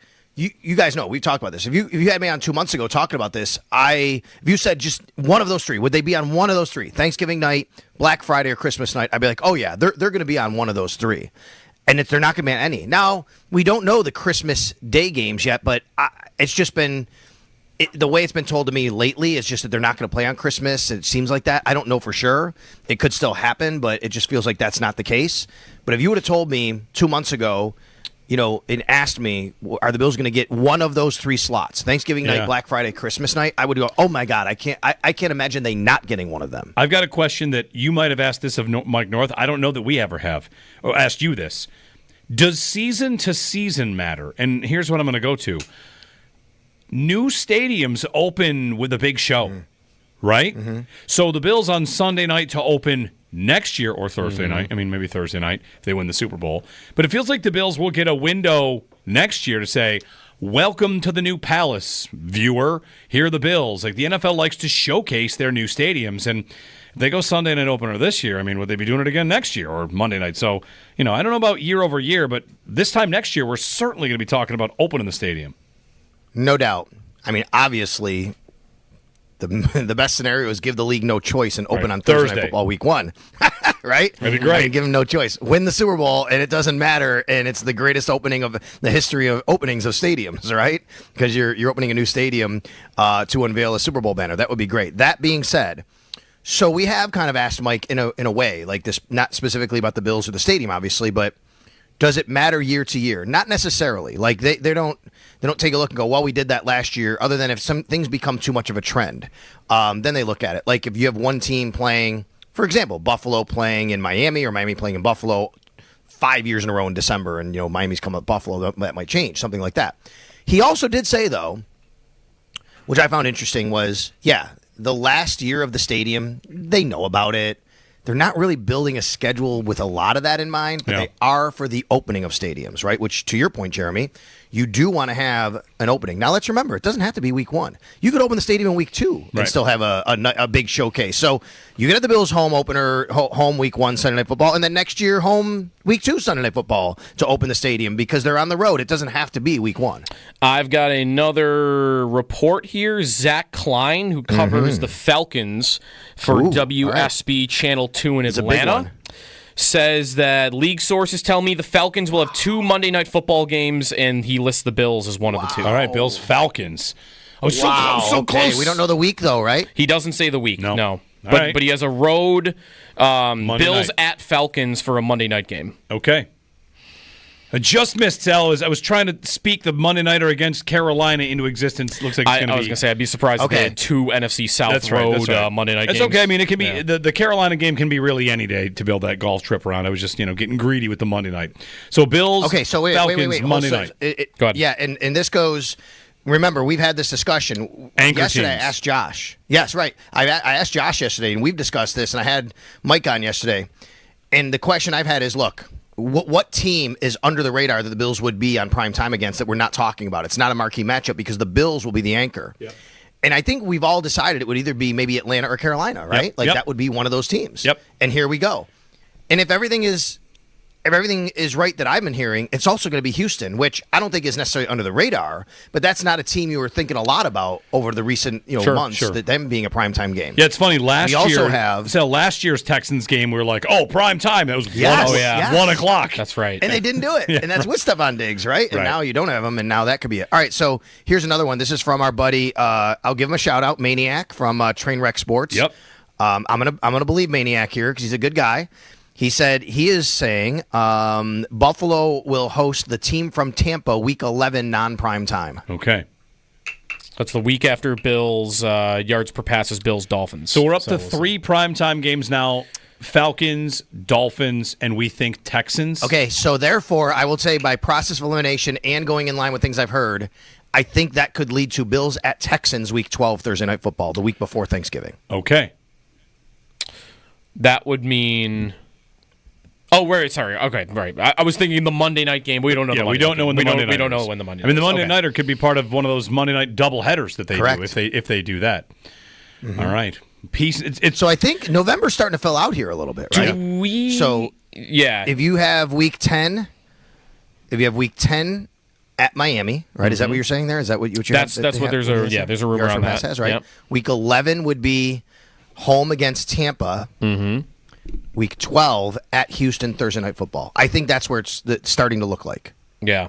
Where do we refresher on the bye week stuff on like how late that can be and what the Bills really prefer, Sal, if they've even said over the years, like kind of what you think they prefer over whether early or late or right in the middle? the Bills prefer later, I believe, and I think that's kind of proven by, and I wouldn't say that they've come out and said that, but I think that's proven by the fact that they elected not to take their bye after the London trip a couple years ago because they had their choice. Do you want that after the Week 5 game it was maybe, or Week 4? Yep. And they said no because they wanted to take their chances of getting it later in the year. That was too early for them. So I think by virtue of that, Joe, that probably tells me that they would prefer to have it later. It does not mean they're going to get it. The Bills have recently had byes a little bit later in the year. The latest you can have a bye is Week 14, by the way. Last year, 6 teams were off on Week 14. Wow. So one quick point about, we had the stat earlier. Do you know how many teams played on Monday Night Football last year? To your point about total teams? Yeah, total teams. To your point about the anchor teams and all that, how when I thought maybe Carolina or we talked about Atlanta, people responded with, I don't know about Carolina. How many teams played on Monday Night Football last year? 24 maybe? 27.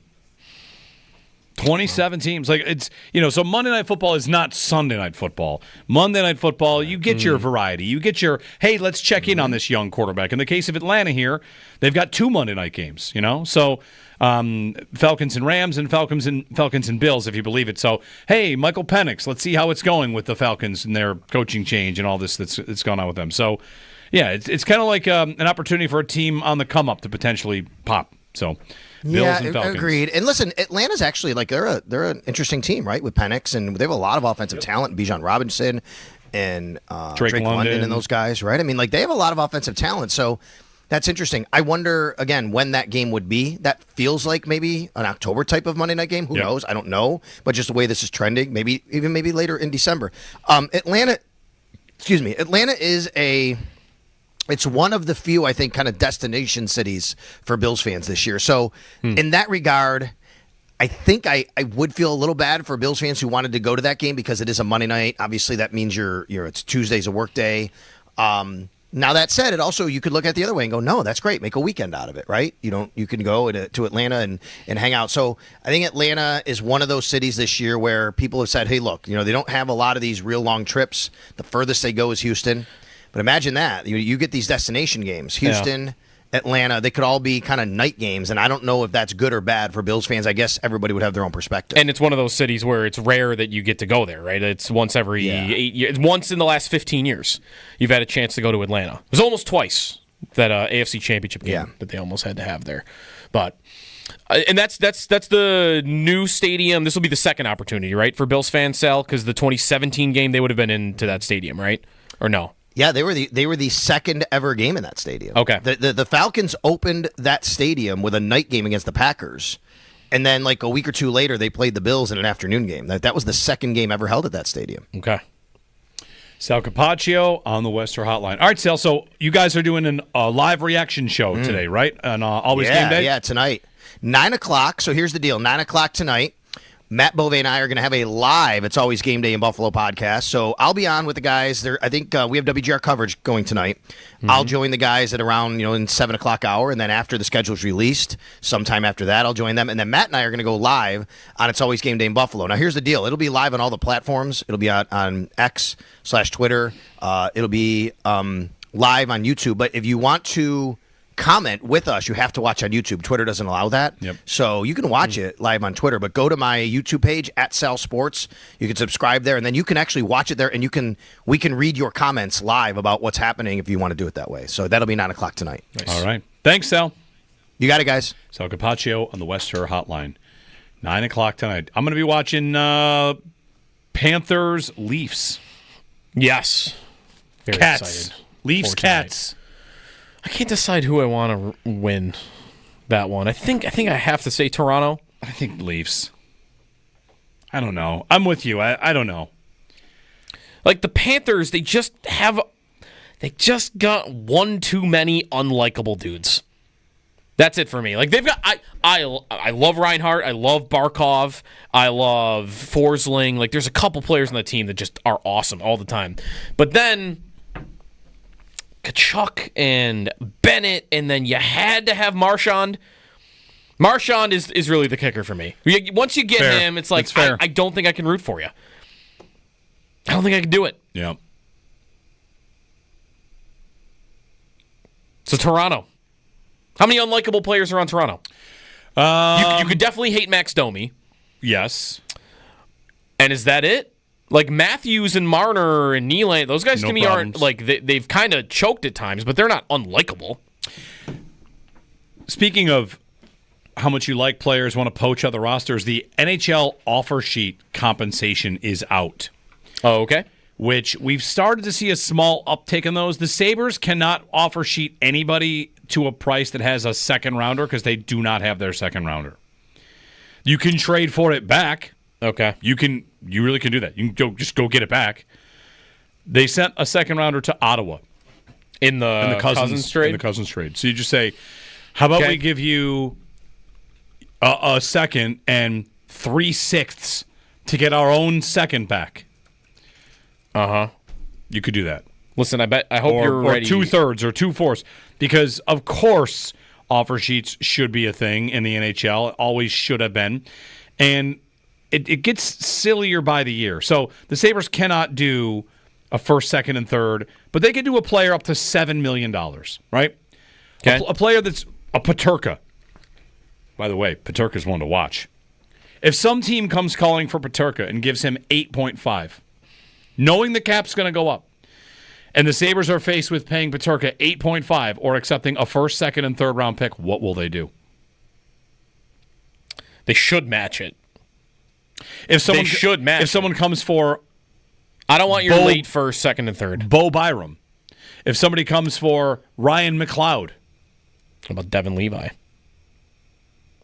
Shouldn't that would be that's the type of offer sheet the Blues did to Edmonton, isn't it? The Blues went after two younger guys that were like just arriving.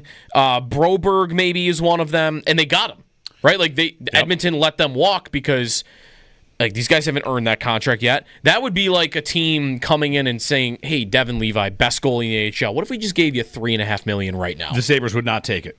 Sabres wouldn't match it? They would. Match it's only a second-round pick. They cannot give up a second-round pick. Okay, you're right. The number for Levi is 4.7.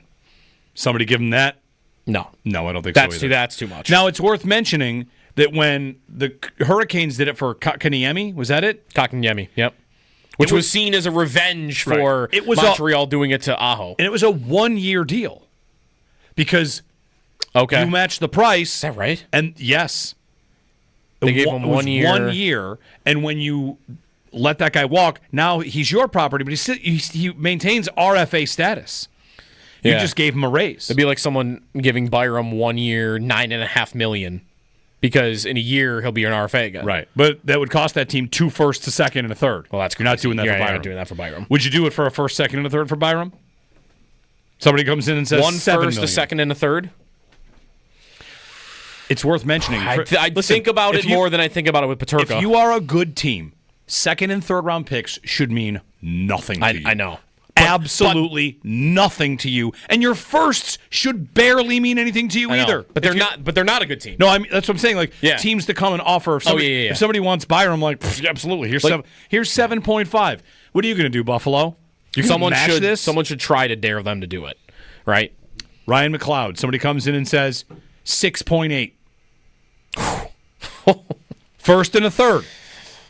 Jeez, how long? Like, do you want to do the 1 year? Again, the cap is going up like 20% in the next couple of years. So these numbers, offer sheets, it should be a spicy offer sheet season. I don't know that it will be. Is there anybody on the Islanders that needs to be offer sheeted? Because if Lamoriello is about to join the squad, is he going to want one of his old guys back? Nobody that seems to be... Oh, Noah Dobson?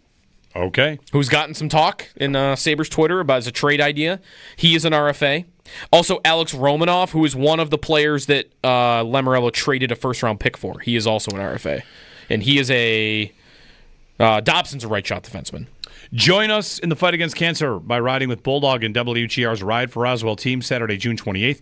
Once you join our team, you will receive an email to pick up your team T-shirt and water bottle at Tom's Pro Bikes on Walden Ave in Lancaster. Not a rider, you can still support the cause by donating to our team and helping us reach our goal of $10,000 before the ride. Visit WGR550.com for details.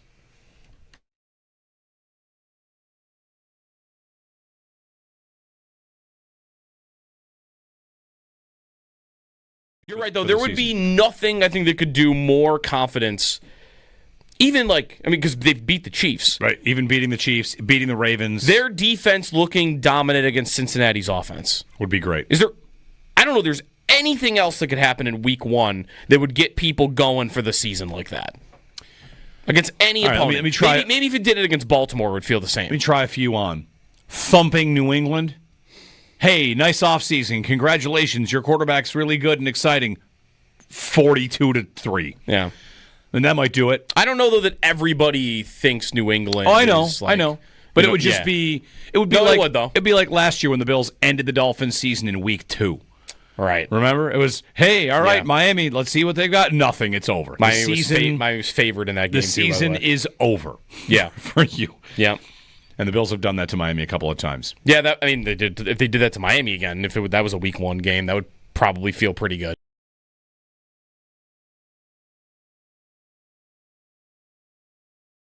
We've got some schedule stuff. The leak on the Bills is that they'll open Sunday Night Football against the Bengals. Yeah. That seems to be gathering momentum if possible. Mm-hmm. If momentum could possibly be a thing, it'll be Sunday Night Football at home against Cincinnati. Would that be one of the times they wear their new patch?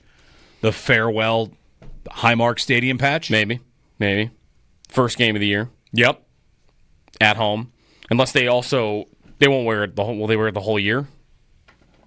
They could just wear it the whole year. They could. It would only be at home games, you would think. Yeah, but they could wear it the whole year. I don't know what the NFL rules are on that. Maybe it's just a couple times. It's at least once. One of the press releases said at least once. But if it is Cincinnati at home week 1, I'm very into that game. Yeah. And just seeing that is one of the few remaining measuring stick games, in my opinion, for this team, because they've played the Ravens and the Chiefs so many times and both teams have beaten each other in different times of the year, whereas this is just, it's 2 matchups. Yeah, they have not played that many times. Yeah, it's 2 matchups and 2 drives in the Hamlin game, and I don't tend to do this as much as others, but a lot of people just throw out the playoff game because you were just.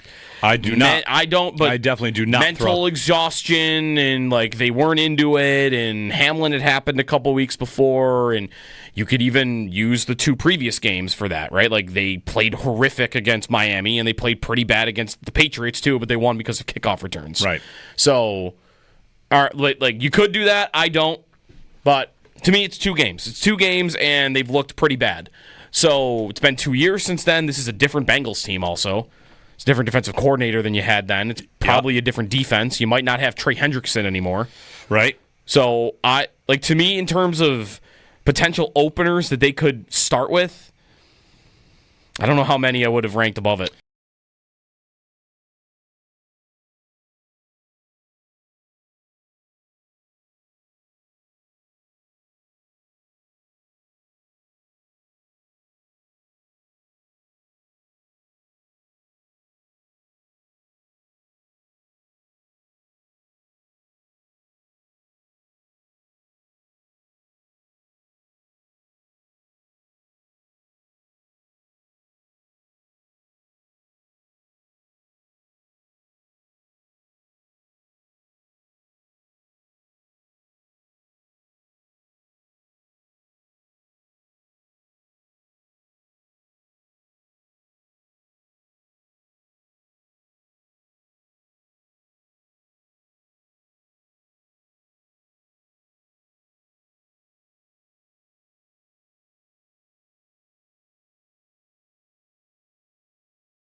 All right, Josh told us we got to check in on the chat, so we're going to do that and see what's going on in the chat. Before we do that, we have a ticket to 8 amazing golf experiences. WGR VIP golf card for one low price of $129.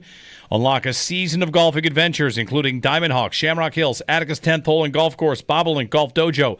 Your WGR VIP golf card hooks you up with a free box of premium Vero X1 golf balls from Encore Golf and score deals at Rick Zurak Golf Warehouse on Transit in Bowmansville. A portion of the proceeds will benefit PGA Hope. Get all the details and purchase your WGR VIP card today at GetMyPerks.com. Speaking of the simulator golf, it's the second year in a row the PGA Championship is at a course that's on the sim. Quail Hollow. I'm gonna play some Quail Hollow today, Joe. Very excited to put it right in the creek on 18. It's gonna be very good. All right, what's going on in the chat? Josh and Owen said we got to check in on the chat. What do we got? So when you guys were talking about, Pete Rose and Shoeless Joe Jackson and everything, we got to talking about baseball, and then baseball movies came up, and then Field of Dreams, Major League, all that stuff. So now we've been talking about all sorts of different sports movies, regular ones, niche ones. Is Cars a racing movie? Yes. No. Yes. No, it isn't. Yes, it is. Is Luck of the Irish? There's racing for how much of the movie is racing? It's all centered around the big race. 4 minutes? A decent amount. Cars is a phenomenal movie, full stop. Phenomenal movie.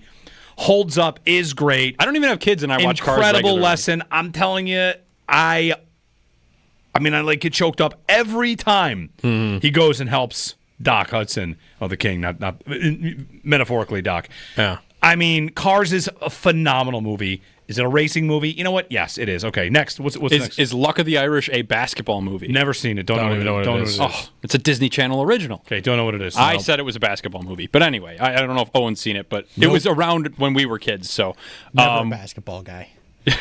We also got into just other niche movies like Goon, the hockey movie. Okay.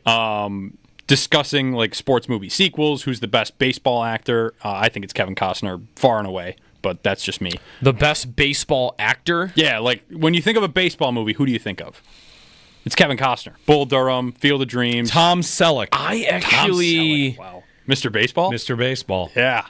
It's crazy, but I think of Brad Pitt from Moneyball. Moneyball? That's good too. Interesting, because I would say I think of Dennis Quaid. For Love of the Game? The Rookie. The rookie. Sorry. Love of the Game is Costner. Okay. Yeah. As a kid, I used to get them confused. Who's the all-time baseball actor? Robert Redford's up there too, just because of The Natural. I'm going to tell you something about baseball. Never seen The Natural. There's something about, and you guys might speak to this when you were kids. I mean, my son has just started T-ball and is learning everything about it, and all he thinks about and all he talks about now is baseball. And really? Yeah. Wow. And I know, and I know you played at Show Shown for years. Like, I just absolutely know I'm going to get 100% pulled back into baseball because of my son. He's laying in bed pointing to, we got like little stickers from Berenstein Bears books, and there's gloves and balls and bats, and he's just like looking at me, glove, ball, bat, glove, ball, bat, and he wants to play catch. He wants to hit the ball. His entire identity has become baseball in like a week and a half. Mm-hmm. And is that when you're a kid, it's when you play first, one of them, and you just latch onto baseball. He is so into it already. I definitely got really in on baseball early, and then grew into loving hockey more. Yeah. Like I remember I was a pitcher and a first baseman, and like being obsessed with like Lincecum was on the Giants, and I used to think that was so cool. Tim Lincecum. He was cool. Eagles and Chiefs rematch of the Super Bowl is week 2. Week 2 at 4:25. Yep. How much more Eagles can we take? Right. Gosh. Week 2. That game is at a place called Arrowhead. You may have heard of it. Have all the Eagles' biggest games been announced except for the Bills and Eagles? Yeah. We can't even get the Bills Eagles. True.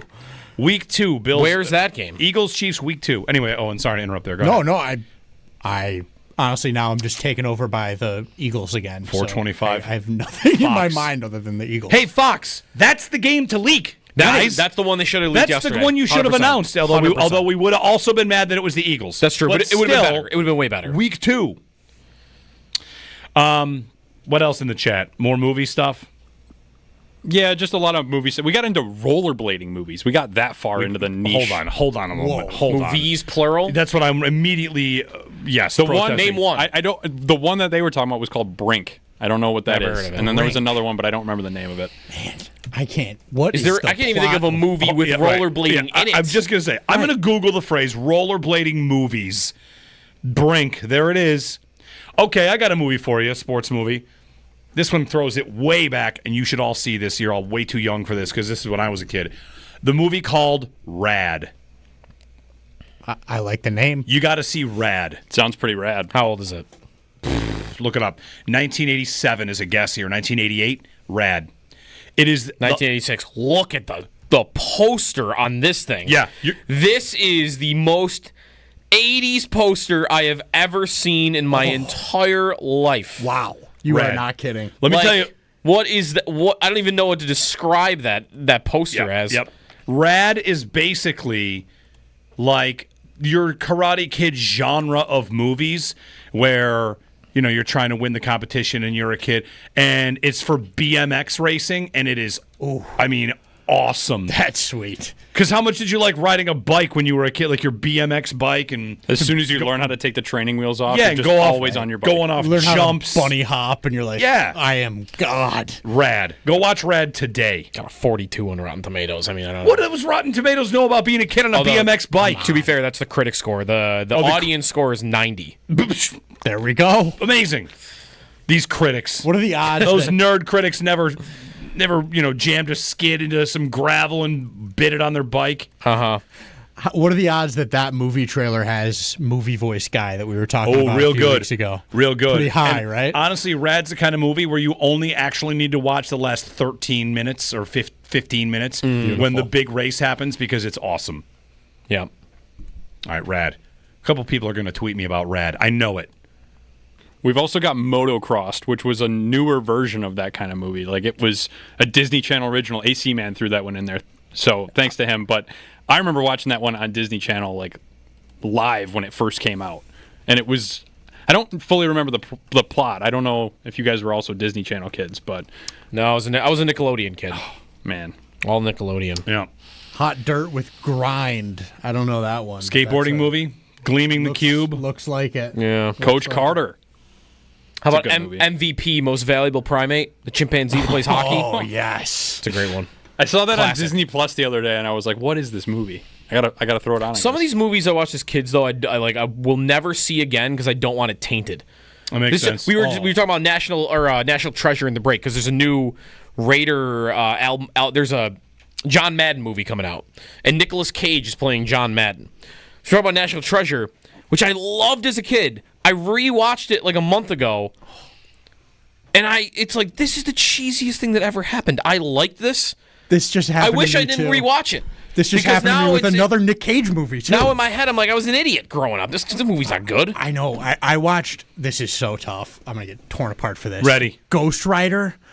That's that Nicolas Cage on a motorcycle? Yes. Isn't Sam Elliott in that too? Yeah. That's a wild movie. I used to love it as a kid. It was like one of the first comic book movies that came out, and I thought it was so cool. Nick Cage is like wearing a leather jacket. He turns into a flaming skeleton. Yep. It's unbelievable.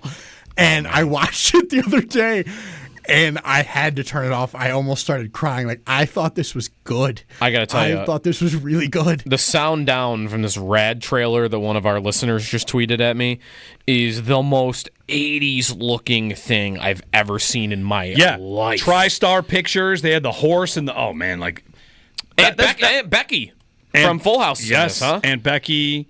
That old guy. Adrian from Rocky is in this. The picture of all of them in the car with their hair and just like... it's almost too 80s. It almost feels like it's a parody that was made now. It's so 80s. Well, it's the thing about the passage of time, gentlemen. When a movie is made in a year, don't be shocked to see the people looking like the year that it is. That's just called a movie. I just skimmed through the trailer. We have no movie voice guy. Oh, okay. Wow. It is a montage, though, where it's just like a lot of those like quotable quotes and like some good 80s synth music. I would have lost a lot of money making that bet that guy would voice that trailer. All right. Anything else from the chat we need to handle? No. Anything come up? I thought I see. The Chiefs' first 3 games are locked in. Chargers in Brazil, Eagles 425 at the Giants. By the way, the Giants, their season's over. Their first 3 games are tough. Was it Commanders, Cowboys, Chiefs? Yeah, and road, and then the Chief game is their home opener. Have a good season. Thanks for coming. Well, doesn't that mean they're going to start Russell Wilson at the beginning of the year, and by week 4, Jackson Dart will be playing? Yeah, well, it depends. When week 4 is Philly. It also makes it less likely they would start him week 1, doesn't it? They're going to want to throw him to the... Would you call that to the Wolves? I mean, I don't know how good those 3 defenses are. But Micah Parsons is coming for you in one of them, is he not? I mean, it's a tough start to the year. 2 road division teams that are both pretty good. Washington might be great, and then Kansas City. Extendo Sports on the way. The leaks coming slowly, but we'll keep passing the news along on schedule release dates. Brought to you by Window Nation, the right choice for your home and wallet.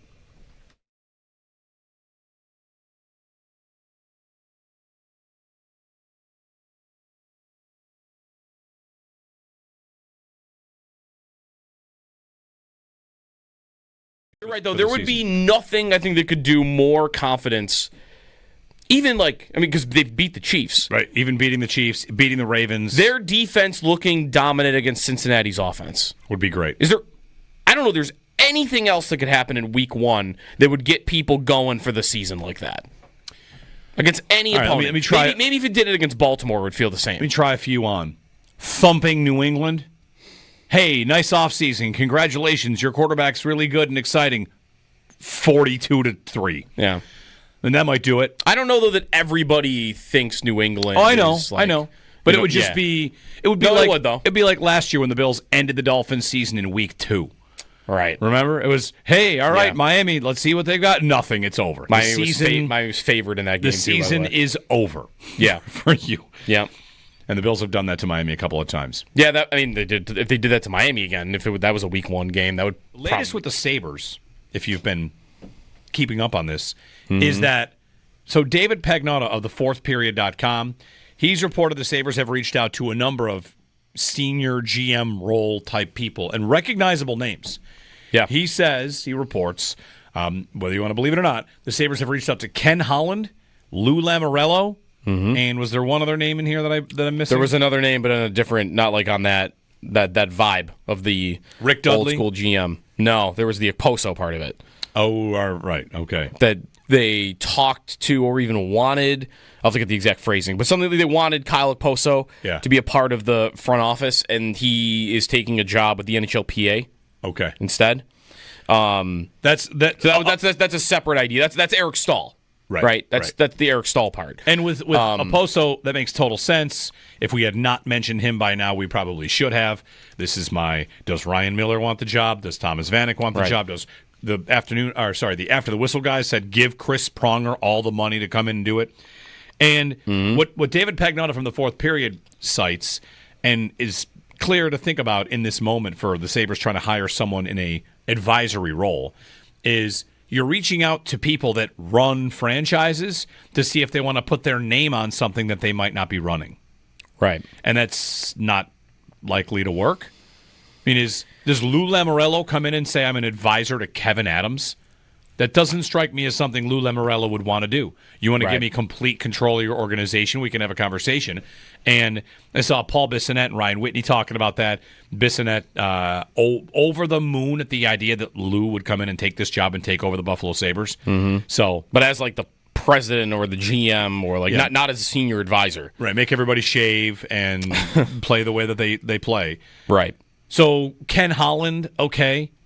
We're and I don't believe he's currently employed anywhere. He was with Edmonton as recently as last year, I think. Yeah. But he's not anywhere right now. No, and the report on that one is that he is maybe entertaining offers. Holland's reportedly in the mix for the Kings and the Islanders GM positions.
So Darren Dreger has tweeted it might be my favorite tweet of all time. It's up there. It's like in terms of like a Sabre report. It's the best thing that's ever happened. All right, Darren Dreger tweets, I'm sure the Sabres would be interested in adding Lou Lamoriello to their brain trust, but nothing imminent. Lou was spotted at the airport in Buffalo, apparently there to renew his Nexus. Perfect. No notes. Which, if you're not familiar, is the pass that like gets you across the border, like in your own line, like almost like TSA pre-check. He came to town to renew his Nexus. That's amazing. It's wonderful. You can't beat it. Yep. All right, what else to get to? I had something else. Hey, the Chiefs, a Monday nighter against the Jaguars. Another Chief game. Another Chief game. Yeah. I don't think the Giants are going to start Jackson Dart until week 4. They're going to throw into the Wolves like that? They go road Washington, road Dallas, home Kansas City. Yeah. Sal, you got anything new? No, except that really made me laugh because we actually just got appointments to get Nexus. All right, good. I had my appointment on Monday. So I can see that happening. Yeah. It is very convenient. It's very nice. I wondered if that's when you told me that you had to be out and you had to go somewhere. Yeah. I thought maybe that was the case. I didn't want to ask and pry, but yeah. No, yeah, we had to drive across to do you do your interview in Canada, you come back, you do it here. Yeah, so we had that on Monday. Very and good. apparently Lou Lamoriello was in that process as well. I mean, come on, right? Yeah, it's just funny. That's funny. Imagine you're in line at Nexus. Oh. And they just call like Lamoriello. Like, what? Oh, hey. Yeah. So anyway. All right. So Sal, Northtown Automotive Extra Point Show is coming up. You've got, I'd imagine, plenty of schedule conversations. The leaks are coming. We're going to have the full Eagles and Chiefs schedule soon. But Panthers at Jaguars week 1. Panthers at Jaguars week 1. But here's the good news. If you get Eagles and Chiefs as much as possible, you're going to eliminate a lot of weeks for the Bills to play those teams. That's true. And we already know a bunch of weeks the Bills are playing already due to other reports, so you can start doing the process of elimination. Matt Bove is going to join me right away. He loves the schedule talk as much as I do, and we do. And he was on the pod with me and Mike North. He's going to join me right away at 10 a.m. At 10:30, guys, Kelsey Conway, who covers the Bengals, is going to join us. We'll talk a little schedule, what the rumors are about the Bills and playing the Bengals. But really, Trey Hendrickson, Bengals offseason, obviously a really interesting team. Yeah. Before we go, want to mention real quickly, today, we didn't mention it today, but don't want to finish the show without mentioning today is the anniversary of the Tops shooting in Jefferson Ave when 10 lives were taken in the mass shooting at Tops. And Roberta Drury, Marcus Morrison, Andre McNeil, Aaron Salter, Geraldine Talley, Celestine Cheney, Hayward Patterson, Catherine Massey, Pearl Young, and Ruth Whitfield were taken in a horrible act of violence and hate. And just taking time to remember them, to remember what this area, what the city went through, what the community went through that day, and continues to go through, of course, with that. So 3-year anniversary of that horrible day. Just taking a moment to leave some space for that and for people continuing to be affected by that. We'll be back tomorrow morning, 6 a.m.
Hey, join Brian Koziel as he broadcasts live on Saturday from Batavia Downs Casino from 2 to 5. Then celebrate Preakness with their 2025 Tacos and Tequila Fest inside the Park Place Event Center from 5 to 7 p.m. Tickets are only $35. They include tequila samplings, $20 gaming free play, $5 wager to use on the Preakness, and a complimentary taco bar. Visit BataviaDownsGaming.com to get your tickets while you still can.